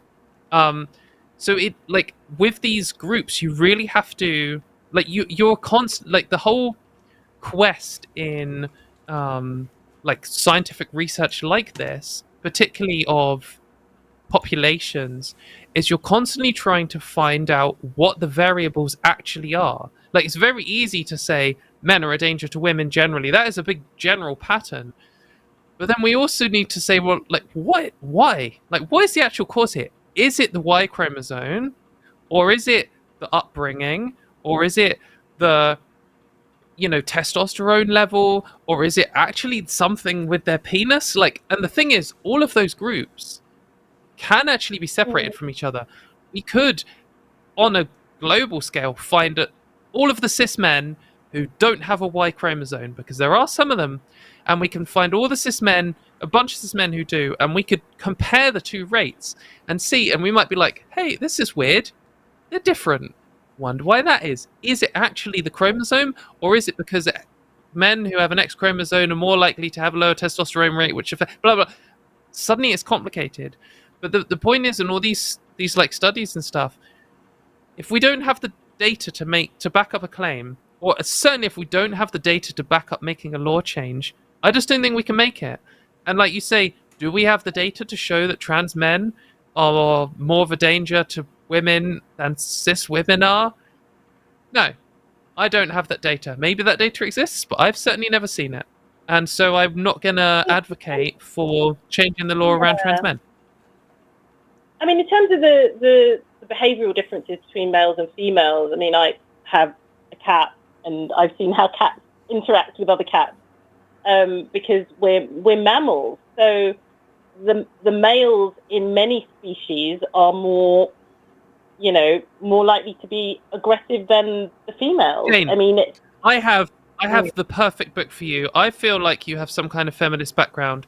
There is a book called, sorry for the title, the book is called Bitch, and it is about evolutionary biology and feminism and the overlap between them. And it talks about how Darwin was a product of his time in Victorian Britain, which was very sexist and male supremacist. And this idea that males of the species in mammals and in other animals are more likely to be aggressive, it is true for cats. It is true for humans. It is true for chimps. It is true for like half or less than half of animal species. In fact, in our closest relatives, our two closest, sorry, this is one of my special interest topics. In our two closest relatives, one is chimps and the other is bonobos. And in chimps, the males are way more aggressive, way more violent, way more sexually aggressive. In bonobos, it is the other way round. The women are bigger, stronger, more aggressive, more violent, more sexually driven, run the show. And it's like across the board, this kind of assumption that males in general are more, and it's some kind of global pattern, is just a false assumption that is a product of Victorian society. And I think you will enjoy the book. I think it's by Lucy Cook, I can't remember, but check it out at Amazon. I think we probably need to end the call now, but Arden has another thing to say. No, I was look up that book. What I was just gonna say is, Jane, I've actually enjoyed this call more than the last gender critical person, although I wasn't a complete hater of him either, just a little bit. I've actually enjoyed this call, Jane. So I do come down hard sometimes, and I don't let people run on with a topic if I need to get in. And I realize sometimes people have an issue with that approach. That's fine. My approach isn't for everyone. I've never suggested it is the best approach. I have enjoyed this conversation, and I hope you do call back, because I think there's probably more that we could go on about here in the future, but we do have to end it today. Well, thank you so much. I wasn't muted, which was great, so thank you very much. And I really have enjoyed, again, the discussion and the openness and the fact that you guys listen to my opinions. So I appreciate that. Thank you. Thanks, Jane. Thanks for calling in. I'm going to tweet out the book. It's by Lucy Cook. Bye, Jane. Bye. Alrighty. That is it for today. So, see, now nobody can say that I'm just intolerant of gender criticals because I didn't let the dude talk, when I think I was a lot more calm with Jane. But that's also because... It's because you're a misandrist. That's just true. Men are awful. I hate men. But at least I felt like Jane, when we butted in with corrections, was willing to listen to the corrections rather than to then become dishonest in the conversation. So there was other dishonesty, but that's just because ideological positions do that to people, and it probably happens to us as well. Anyway, we have super chats to get to. I would like to, so any super chat of $5 or more, we will read out live on air coming up right now. I also want to remind you guys of the next week of shows. I'm going to do it again. I know. I'm so awful. This Sunday, if you would like to see Katie's face again, Katie's face again, you can catch her on the Sunday show this Sunday at 2 p.m. Central Time to talk about God and religion and all those things. On Monday on Skep Talk, Shannon Q will be joined by Maya Atkinson. So that's going to be a really exciting new show, or new guest for the show. We don't have Tuesday lockdown, if at all. And then Wednesday is going to be the Hang Up with Dara, the Magic Skeptic. Next Thursday is going to be myself and Luxander here back again. So if you guys want to watch that, you should subscribe and do all the things. All right. We actually had 2 gender critical callers. We haven't had a gender critical caller for months, and then we got 2 on one episode. That's kind of weird. We had an hour and a half of gender critical callers. Yeah, it was a long... To be fair, like we said, that's the point of the show. We have said from the outset that they're going to get priority. I'm sorry to people who waited on the line and didn't get, their time, but this is the show. So the show is not the trans people hang out, tell your story hour.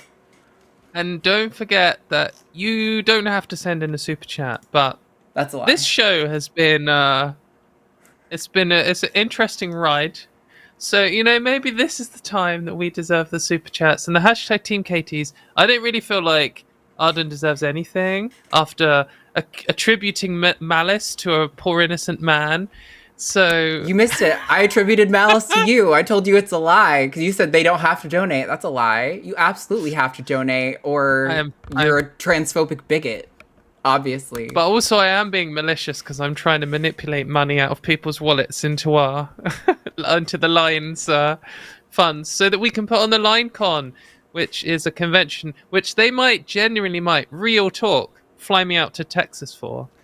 So if you live in I'd be so excited. Texas, then move out of Texas right now because it is garbage.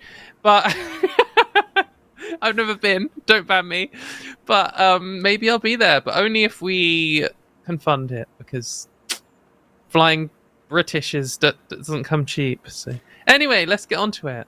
$5 from Rainbow Wolf. Parents' rights equals a euphemism for the right to harm queer children at home, bully them in school, and whitewash history with book bans. Yes, generally speaking, I agree. I do think there are some sticky situations where, whether or not I necessarily agree with it being structured this way, parents do ultimately get the final say on certain things, and it's difficult to navigate that situation just because the way we've structured our society is that basically parents own their children. But I do think when people bring it up politically, they're almost always using it as a dog whistle for, I don't want my kid to be gay. Yeah, it's a dog whistle, which is one of those things where most of the time in a political context, someone's being a knob, but then someone isn't, and then you call them a knob, and then it's really bad. So you have to be careful. Because, for example, it's parents' rights to help their trans child get trans healthcare, and the state shouldn't be interjecting, banning them from doing so. Anyway, 100 check from all-time worst ever hater of the show, Naresh. Okay, I'm like 99% sure I'll go to work next week. I promise. I can spare this money. Hashtag team healthy ears. Naresh, if you're living paycheck to paycheck, please never super chat again. I know. Stop. We've got £5. Unless your work is like stealing from banks, in which case, keep it coming. Right. £5 from Shani Sherwood. Should trans healthcare professionals disclose their assigned sex at birth before intimate care to those assigned that sex, cis or otherwise? I asked an ex, got flack. I don't know why I would need to know my healthcare provider's assigned sex. I get that you get a preference of their gender sometimes, but I'm not even always sure that that's a good idea. I think in some cases it can be, but I don't know. My fear is that this is going to be a situation where trans people are forced to out themselves. Yeah, that's what it is. That's exactly what it is. I think it's just one of those things, like, some people very care about this, like exclusively gender criticals and other transphobes. But some people care about your sexuality too. Like, some people really don't want us to have a gay doctor, and fuck off. Like, you have a choice. When you see someone and they're helping you, you can choose. I can hear myself back. Sorry. You can choose whether you think you're okay with them helping you or whether they look too gay for you, in which case you can say, I want to see a different healthcare professional, please. And then if they say, there are no more working today, I'm sorry, then you can either go away or you can stop being a homophobic twat and get on with it. Like, that's it. And it's the same with anything. Like, you don't need to know about my genitals. You don't need to know about my appendix. All you need to know is whether I have passed the doctor tests and become a real doctor or not. Qualified to deliver the care.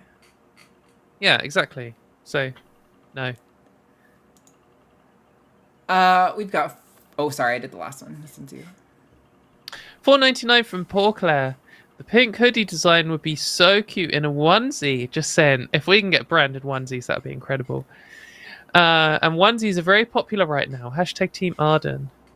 I would love that, but my fear is that since printing the sweater is so expensive, how expensive is printing an all-over print on a onesie going to be? Like, probably very expensive, so it would be a little bit prohibitive for anyone in our audience to get it, but maybe that can be a thing.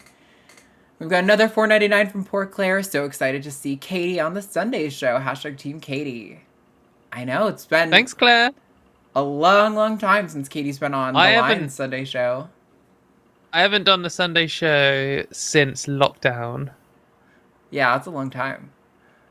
Also, it's helpful that we changed the time to where it's amenable to. Yeah, during lockdown, true story. Sorry, you were all sick of hearing me talk, but I'm talking more. When I did the line shows, it was Sunday night and it started at 1 a.m. my time. So I used to get up, like go to bed, and then wake up and do my makeup, and then do the Sunday show, and then go to sleep, and then wake up, and then go to work. But because it was lockdown, going to work just meant turning my laptop back on in my bed. So it was a bit more manageable.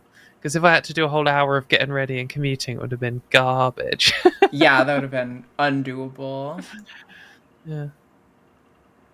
$10 from Laser Lizard. Not going to be able to stick around and watch you all live today because I'm starting electrolysis. Congratulations. You missed out on a zinger.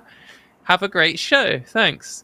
Hashtag Team Arden or Team Katy fully depends on if Fur Babies or Scaly Baby Shark Poppy's made an appearance. Poppy got a compliment from one of our gender critical guests. So, All right. I'm the winner. Hashtag Team Katy. No, end of the show. Bye. All right, where are you?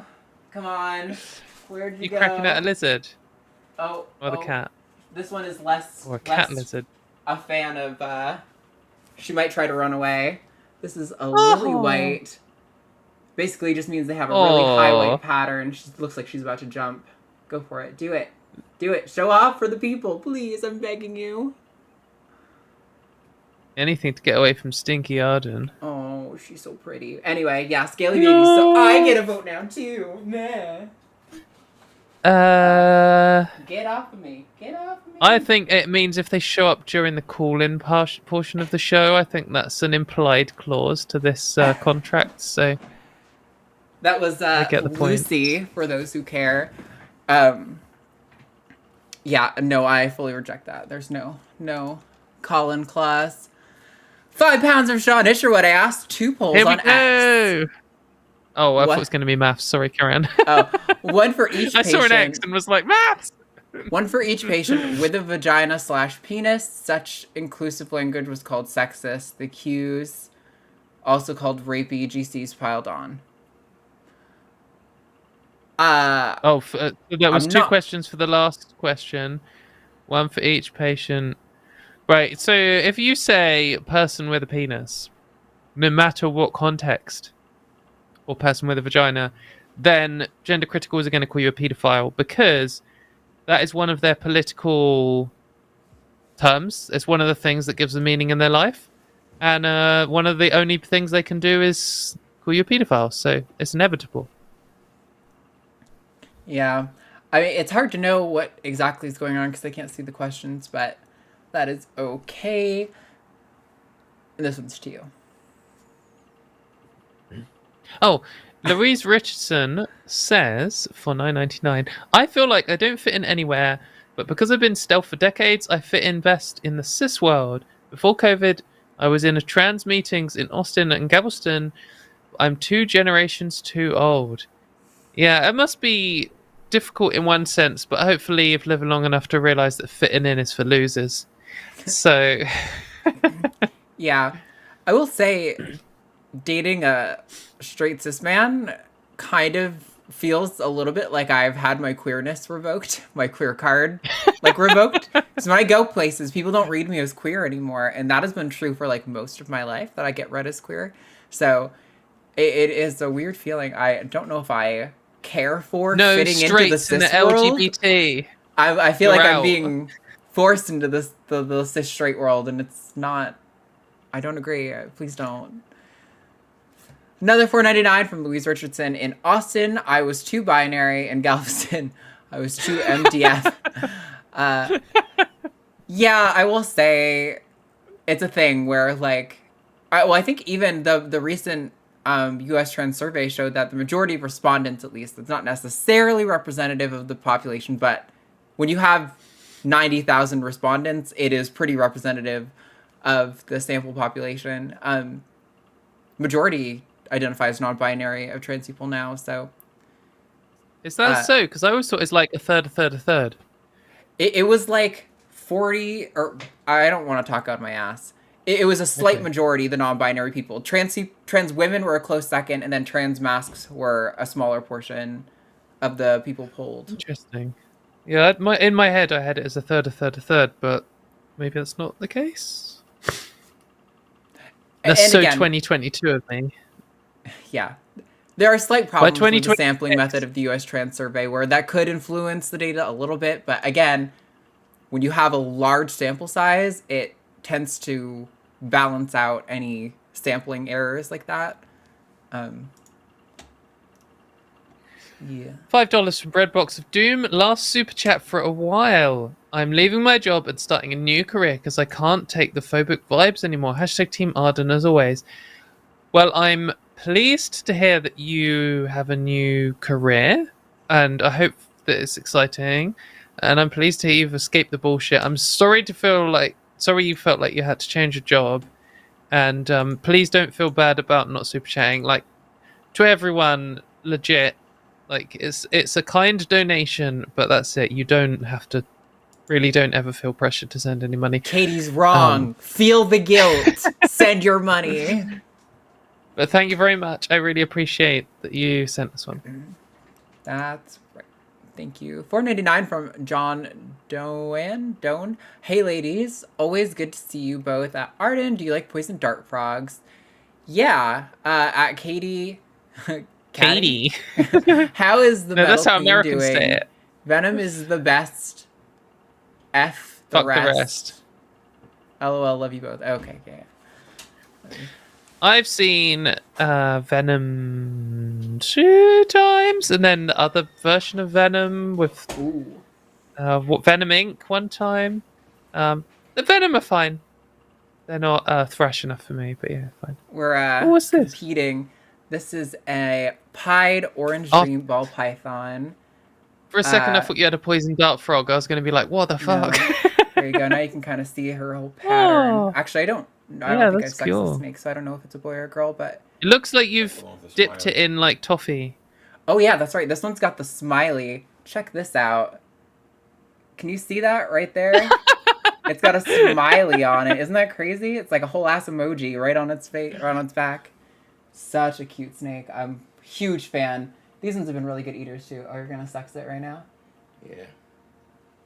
Yeah. Sexual assault right on screen. Looks like a boy. Yeah, it's a boy. If you want to know how you sex snakes, ball pythons anyway, when they're young, you grab them by the tail and you like push and roll. And if they've got hemipenes, they will pop out. And if they don't, they won't. Can't really see it, but it's there's a blur effect on this, so it's gonna make it hard to see things that are really small. Thanks for getting me cred for the scaly see baby. your penis because it's too small for the camera. I mean, to be fair, it is a baby, so I think that's all right. Right. I Also, like poison dart frogs, but I don't really care for keeping as many animals that I can't like hold and interact with to some extent. You know, I will say I love this guy, but I'm supposed to be able to interact with the Euromastix. He just fucking hates people, so. You know, sometimes you get an animal that's like that, and you just kind of have to be like, okay, well, you're in the family now. You can't show an animal's genitals on camera. Is there any point in having a pet? That's what I always say. Yes, the old adage. $5 from Joshua Everett. Human decency and respect are so much more important than sports will ever be. I think I'm feeling #Team Katy this week. Thank you very much. Yeah, there was actually one thing I missed from our last caller that she said, don't know if she would still be watching, but there's something gender criticals often say is like, why can't we have a respectful conversation? It's like, well, the reason is because you want to have a conversation about whether I should be able to have the same rights as everyone else. So inherently, it's a disrespectful conversation. Literally, the premise of the conversation is, you do not respect me as a person.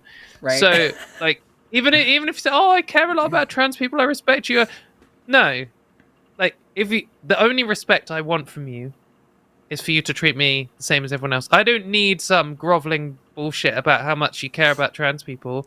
All I care is, if you're trying to ruin my life, you're not respecting me. And if you're not, then you're not gender critical, really, are you? It feels identical to me to people who used to say, I'm not homophobic, I like gay people, I just don't think that they fit into the definition of marriage, and I don't like having it rubbed in my face. That it's like, so you don't respect gay people because you fundamentally think they're deserving of less rights than you, and you don't even want to like see them in the public. Like that is not respect from the get-go. Who would have thought that a gender critical talking point would sound a bit like a homophobe talking point? Who would have guessed? £5 from Jack Cavey. Gonna go #Team Arden this week because I always do her dirty. Okay, good luck with your surgery. #sorry Katie. #please no kill.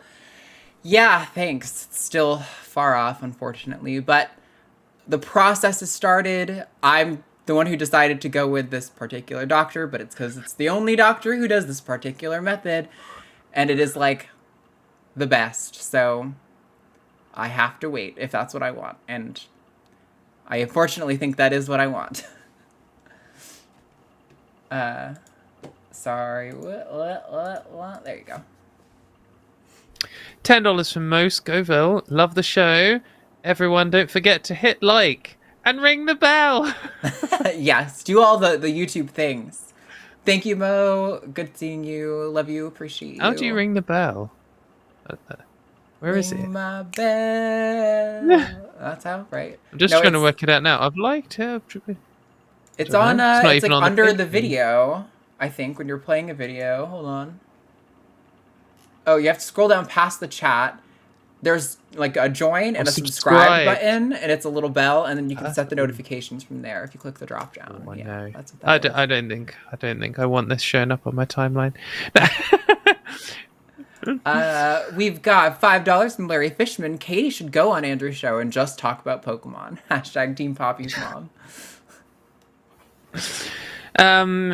Yeah, I mean, the thing is though. Sorry, had a cough. That's a joke suggestion, but it's also like when you go on a show that you know is like mainstream right wing and going to be seen by a lot of people and isn't. I don't know. The thing is, he seems to be caught in the gender critical audience at the moment. He recently had Posey Parker, and he's having a bunch of like anti-trans figureheads in a row, and there's quite a lot of gender critical men who do this, and they try and make it sound like they're just a general big thinker, but actually they're a specific single issue gender critical. Anyway, when you're looking for these shows, the best thing you can do is just humanize yourself, because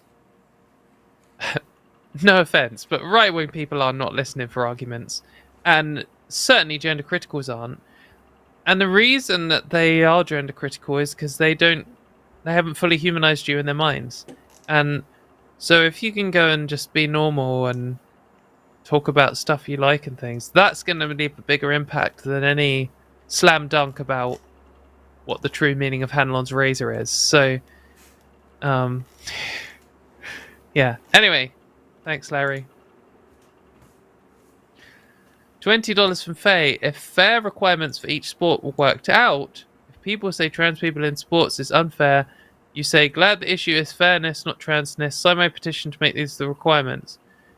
Would this be worth it? The thing is, like, working out what is fair is socially constructed, and the people doing it, some of them are transphobic. In fact, it seems like the only people who care are transphobic people and pro-trans people. Like, most people do not care about this issue at all.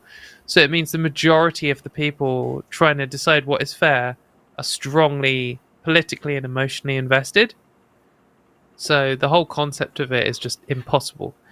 Yeah, I do think some organizations are already doing this, though, and some of them seem to be actually committed to, like, not all of them. There's quite a few that are not as great, but I'm not a huge sports person. I couldn't tell you which one. I just know I've seen some pop up on my timeline that I've been like, yeah, I don't know if I really agree with that. I have seen plenty of, though, that do seem dedicated to being, like, aiming for maximal inclusiveness while considering fairness as, like, a goal. I think but that's how they're all going to end up landing. I think where they will all be in, like, 5-10 years will be all of them ban trans women who transition after puberty from Olympic level, and at the grassroots level they include everyone. Because, I mean, whether that's the best, that's the easiest politically position to sit. That like this easiest way to communicate to the masses, and it's closest to like it's the most easy blanket solution, because like this kind of like in our particular sport, the thing that matters is grip strength, and that's most highly correlated with, like, no one gives a fuck about all this bullshit. Like the real fans do, but they're not the ones who are interested in this. All the people who are politically invested in this, they just want some hard and fast rule, and they just want to see it say ban all trans people or include all trans people. And that isn't a stable position, because if you do either one of those two, you're going to have constant political pressure. So the stable position is to just come up with something that sounds like a harsh ban, but actually fundamentally doesn't really ban anyone. Because if you ban all trans women from Olympic level sports, but you let trans women compete in all other sports, that is no change from today, because trans women aren't good enough to be in Olympic level sports anyway. So I saw really interesting from people who were into curling, talking about the difference in performance between the sexes and how men are able to, generally speaking, sweep harder and faster. And so that results in like an increase in performance. And that's why curling is acceptable to be sex segregated. But then what's interesting is, you can talk about things like grip strength, but they actually found that while men can sweep harder and faster, they tire out more and their performance goes like this, whereas women's performance is consistent across the board.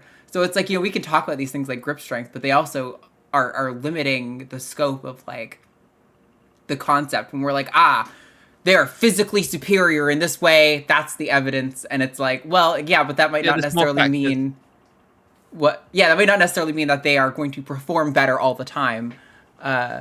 Anyway. So the bottom line there is men can sweep harder and faster, but choose not to, which I think is just a general observation in life. I don't remember. I think this one's me. $10 from Alex Rosas. Andrew is the worst kind of person, even if he's 100% genuine. He's still the guy who will look down on a marginalized person getting emotional when debating their rights. #Team Arden. I mean, if you're referring to me, I don't feel like I was getting... Well, I guess it depends what you mean on emotional. Like, I'm emotional in the sense that I care about the outcome of these discussions, right? But, like, I don't feel like I'm also, like... annoyance is emotion. Yeah, I don't feel like I'm upset or anything like that. And I don't think Andrew is the worst kind of person. I think there's a lot of people who are way worse than Andrew. I was just frustrated with what I thought was some intellectual dishonesty in the terms of the debate and or the discussion that was being had. And that was what I was addressing. And then he thought that I was attributing malice. And I don't think that that's necessarily what I was doing. But I don't really know if I care enough to sit here and hash it out. What I do think is generally one of the worst kind of people are the people who pretend to be like thoughtful centrists and waste your time for ages and then reveal that actually they're an extremist who's just a coward. Oh, that was honestly, I think they're worse than the... Huh? Sorry, go on. I think they're worse than just the extremists. Like, I would rather a Westboro Baptist type than someone who believes all the same things but is polite and civil and doesn't really want to say it. Like, they are genuinely worse people. Because the Westboro Baptist people are obnoxious and horrible and abusive. You know what they are. You know where they stand. And they're not going to go and snipe you behind your back or anything. They're just going to be horrible to your face. Like, the amount of particularly gender-critical men that I encounter who pretend to not know what's going on and say, oh, I respect trans people. And they can lead you on for literally days. And then it comes out that the whole time they've wanted to, take away all your rights, and they've held all these positions, and they've just been lying about them. And like, you're literally no different to those Nazis who turn up to the KJK rally with the Destroy Pedo Freaks banner, apart from you don't want to be seen as one of them. That's like why your political positions are identical, but you're a coward. What I had said was that's Doug Pine Creek, who called in before, and essentially the argument came out, so you don't care about fairness in sport, you just want to ban trans women, and it was a yes. So it was like, oh, okay. So Oh, so you've So we lied this spend whole all that time, time and also pretending that you actually had an intellectually honest interest in the outcome of this conversation when you don't. Also, people are saying he called me emotional. Andrew did, but I didn't hear that. I thought he said. I mean, maybe that's what people think is the outcome of what he said. I didn't perceive it that way, but maybe I'm wrong. I don't know. Man, if I had heard that, I would have drilled in on that. Yeah, I think that would have gotten me more bothered if I had been told that. Yeah, and here it'd be a good example of like, well, here's what makes us women. Yeah, right. A man calling us emotional. Yeah. Anyway, $5 from Bumblebee. Hashtag Team Arden this week. Gender affirming misogyny hits different for sure, but our snake mummy hits back. Love from the hive. The audience seems really convinced that I went through some gender affirming misogyny there. I didn't really view it that way. It felt more like patronizing, like kind of like the I'm trying to be intellectually serious and you're having this tone with me. Like that, it felt patronizing to me. It didn't feel misogynist, but I don't know. Maybe I missed something he said. I don't think so. I'm just gonna say I fucking hate the term gender affirming misogyny. It is. I'm not a fan. I get what they're talking about, but yeah, I share the frustration. Love it when they're misogynistic. Yes. I don't know if I love it, but I'll say when I was really early in transition, I was working at this facility and one of our clients called me a bitch and the C word, but also kept saying that I was a man. So I was like, sucker, you still think I'm a woman, even though you insist that I'm a man. Like the misogyny definitely shows up way before you start passing. Like, oh yeah. So it's not. It's even if you were trying to be like, well, what I mean by gender affirming is that they're saying they see no, like the misogyny shows up way before the transphobia tails off. Absolutely. Yeah. 1,600 yen, I think, from Russ Swanson. Yeah. Andrew has been equally disingenuous and irritating on other shows. I can't speak to that. I haven't seen. I have no clue who Andrew is. People are saying he has a chat or is well known. A channel. I only know him because he's recently started interviewing gender critical people, and thus I've argued with him on Twitter. I think he used to work for the BBC. He's just, I mean, no offense, Andrew, but he's just one of these copy and paste right wing men who has a podcast and a lot of money for a good studio setup. You know the types. Oh yeah. There's like trigonometry and Joe Rogan and that kind of stuff is why I basically don't use Twitter anymore. Gross. No interest. I don't want to be witnessing or participating or a party to any of it. I've not seen any of his shows, so I couldn't possibly comment. But that is merely the vibe that I am irrationally prejudiced. Rationally prejudiced. Yes. $5 from Charlotte. This is my favorite show every week. Wow, that's amazing. Thank you. Though I hope there will be no need for it one day. I can only caught the last call, but happy to rewatch. Hashtag Team Poppy. Thanks, Charlotte. That's very kind. I suspect we're going to have to pass the torch on long before the show is, like, not needed. I definitely cannot do this forever, but...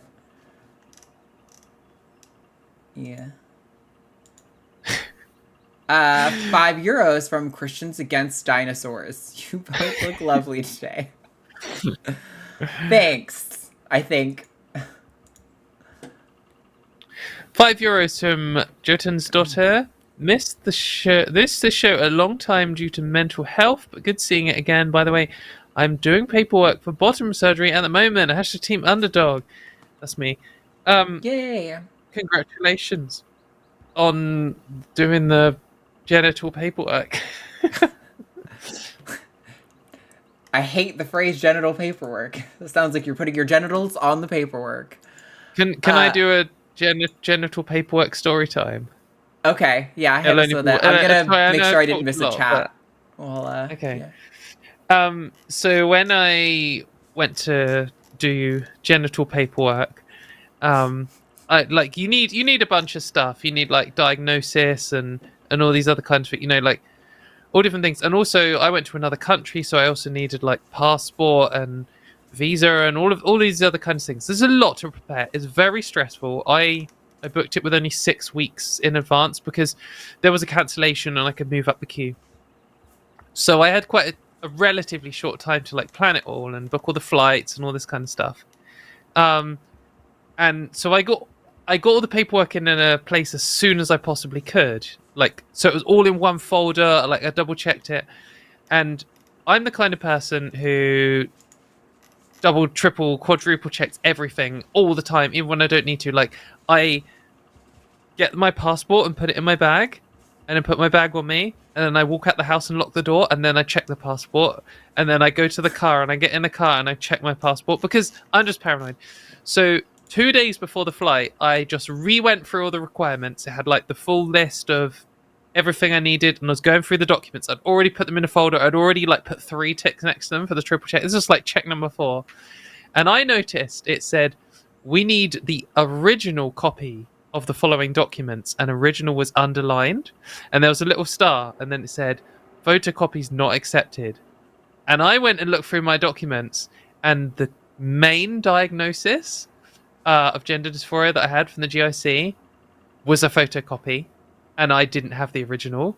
And I could only tell because on the last page the signature didn't have any pressure because it was a color photocopy, so it was blue ink. But you could see, looking at it, that actually no one had written there. I had a fucking meltdown because this was like my entire life savings, and like someone had cancelled and I got this freak slot, but I would have to wait like years out if not, and you didn't get your money back if you messed something up. I was absolutely terrified, and there was no way I could get the diagnosis again or anything. So my friends were just like, well, you just got to do it. So we went, and on the first day you do like the document check-in and stuff, and like we went up and we had to like prove that we were sane by like drawing a picture of a house and our family and stuff. It's a bit weird. They marked me sane, and I handed in the documents, and the lady was like going through them like one at a time, like yep, and she got to the document like without, and I never been more stressed in my life. I was like sweating, like absolutely terrified, and she was just like, yep. I was like, oh, thank God. I just felt like so relieved. And I like the stress, all of the stress of surgery was in that moment. And so suddenly I wasn't worried about surgery anymore. I was just like, thank God. And like, I'll say it was in Thailand. So we then had like 24 hours till the surgery or something. So to my friends, I was like, right, let's go to the beach because got 24 hours to do nothing. So got in a taxi. It was like 45-minute taxi to the beach. Halfway in the journey, they call up and they're like, Katie, there's something wrong with your like application. Instant panic attack, like nearly threw up that second. And then they were like, all the documents are fine. So then I was like, oh, instantly relaxed again. I was like, oh, I just feel fine again. Let's go to the beach. And they're like, we just don't have any evidence of you paying us. And then I was like, instant panic attack again. It's like, oh, I can't handle the stress of this. Like my entire life savings, they lost them. And then they called back 2 minutes later and they're like, oh, sorry, we found it. And then I just felt like, it was so stressful. Like literally the most roller coaster stress. It was like, oh my God. Man, absolutely terrifying. I'm like taking notes anyway, so that when I get there, I can be like, I'm prepared for this outcome. I have solutions. Original copy.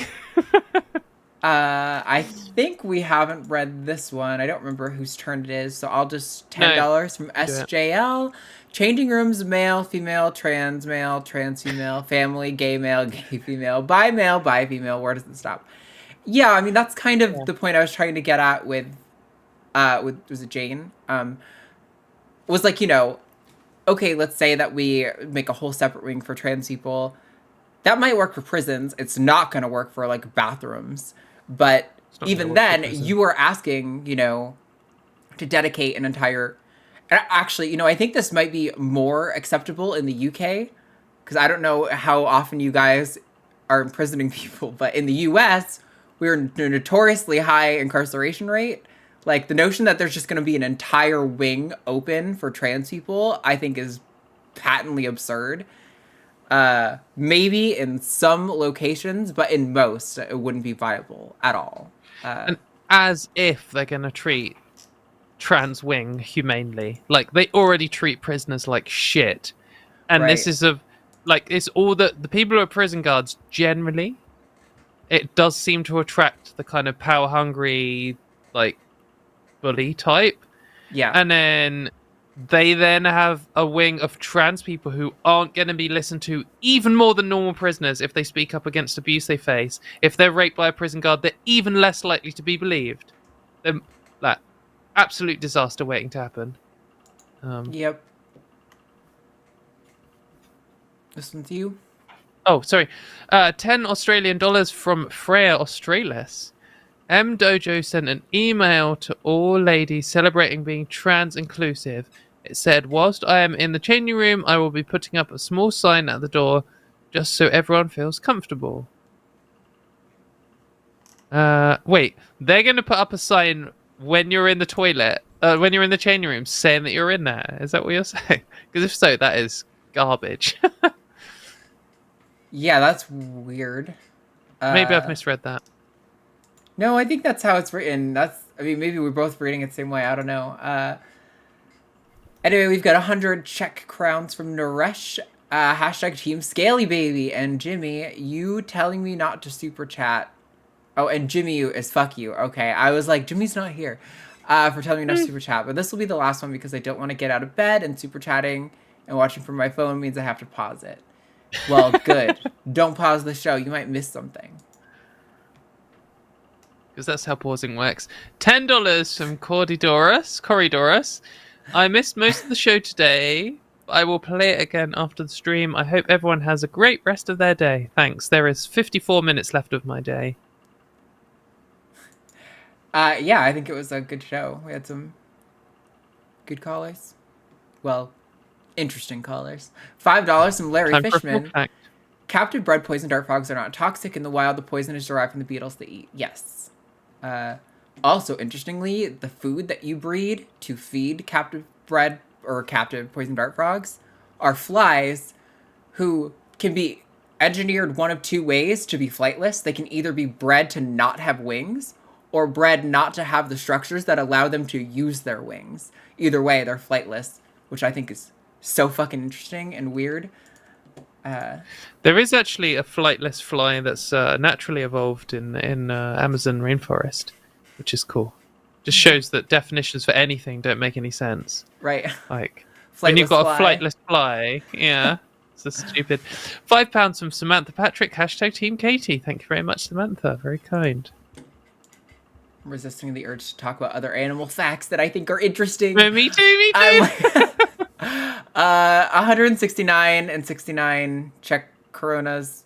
I don't know how you call the cents Nice. in there, but it's fine. From Naresh, I lied. There is more. 2 reasons why I don't want to get out of bed. 1, I ate moldy bread and got sick. Oh my god. Puked during the show, actually. 2, there's a little furry little Merlin sleeping on my chest. I'm guessing Merlin is like fur baby. The name of your fur baby? Apparently, 1 corona is 100 hellas.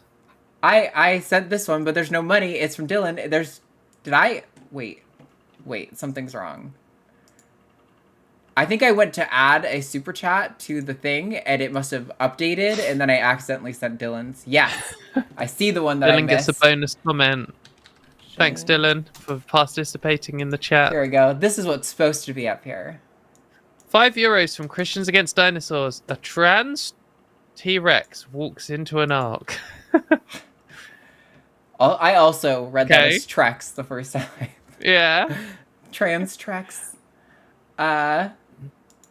And the final super chat for the day, £5 from Stephanie McAleah. News just in, UK trans woman finds hack to get free bottom surgery in Thailand. Hack is a pun. Oh god. Yeah, definitely not free. I saw okay. someone say you skipped Gen Z Granny a few questions ago. Is that someone you skipped? Z. Yeah, Gen Hold Z on. Granny. Or Gen Z. I don't know why I'm saying Gen Z. I'm not one of you disgusting Americans. Do Canadians say Did this Z? person I think they do. use... So, pro tip, if you use like a weird like 69 cents for fun, it can often make it actually harder for me to find the super chat. So I'm not seeing it anywhere. Good. So that means that everyone should put 69 at the end, because Arden doesn't work nearly hard enough. She's lazy and smelly. I'm like 29, 39. I don't see it. I'm really sorry. I'm not seeing it when I type in your name or anything. Why doesn't it just come up with all of the list of all the super chats? So what happens is I have a window called VMix Social that gets all of the chats from YouTube, and it only sections off the super chats that are just text. If it's a sticker, I can't see it. If it's a membership chat, I can't see it. Normally I get them as they come in, but if I miss them, one of the primary ways that makes it easy to find them is if I hit .00 or .99, because that's what most of them end in, and it'll auto-filter all the super chats by doing that. If you use some weird... system. Huh? Stupid system. Yeah, I'm sorry that I'm not seeing a super chat from Gen Z Granny anywhere. Let me check on this tab one last time really quick. People are saying... Granny from Narnia? Do you have any tips on laser hair removal? Because I'm hairy as fuck. My friends also told me I'm looking more like a 30-year-old woman, even though I'm 24 in April. But I still need laser because dysphoria bad. It depends on your pain tolerance. Get laser. Yeah, laser's great. I like have a weird thing for enjoying that I can endure pain. So I'm like, yes, do one run. Don't even stop. Don't give me a break. Just zap me all the way through. Not for everyone, though. Wait, was the question whether we have a tip for pain? No, it was asking, do we have a tip for... Fuck, now I scrolled away. Do you have any tips on laser hair removal? Because I'm hairy as fuck. It's going to be more sessions than they're saying. Sorry, go on. Yeah, my tips are never pay full price for laser, number one. But number two, and equally important, is not all laser is the same. Do the research on what laser they're using, because a lot of places will be like Groupon or whatever, and it'll be like normally £1,000 and now only £10, and it's because they're using a shit laser. You need to see what the actual type of laser they're using, and I didn't know what was a good laser or what was a bad laser, so I just looked at the expensive, reputable places in the UK and saw what lasers they were using, because they always boast about it, and then just checked that the others were using the same ones. So I can't remember. It does matter, because if you... And also, laser and IPL are not the same. And if you're paying for IPL, you're wasting your money. Like, you're throwing it away, because IPL has, like, it lasts, like, 6 months, whereas laser is, like, semi-permanent, as in, it lasts forever, but sometimes you get a few more hairs growing back.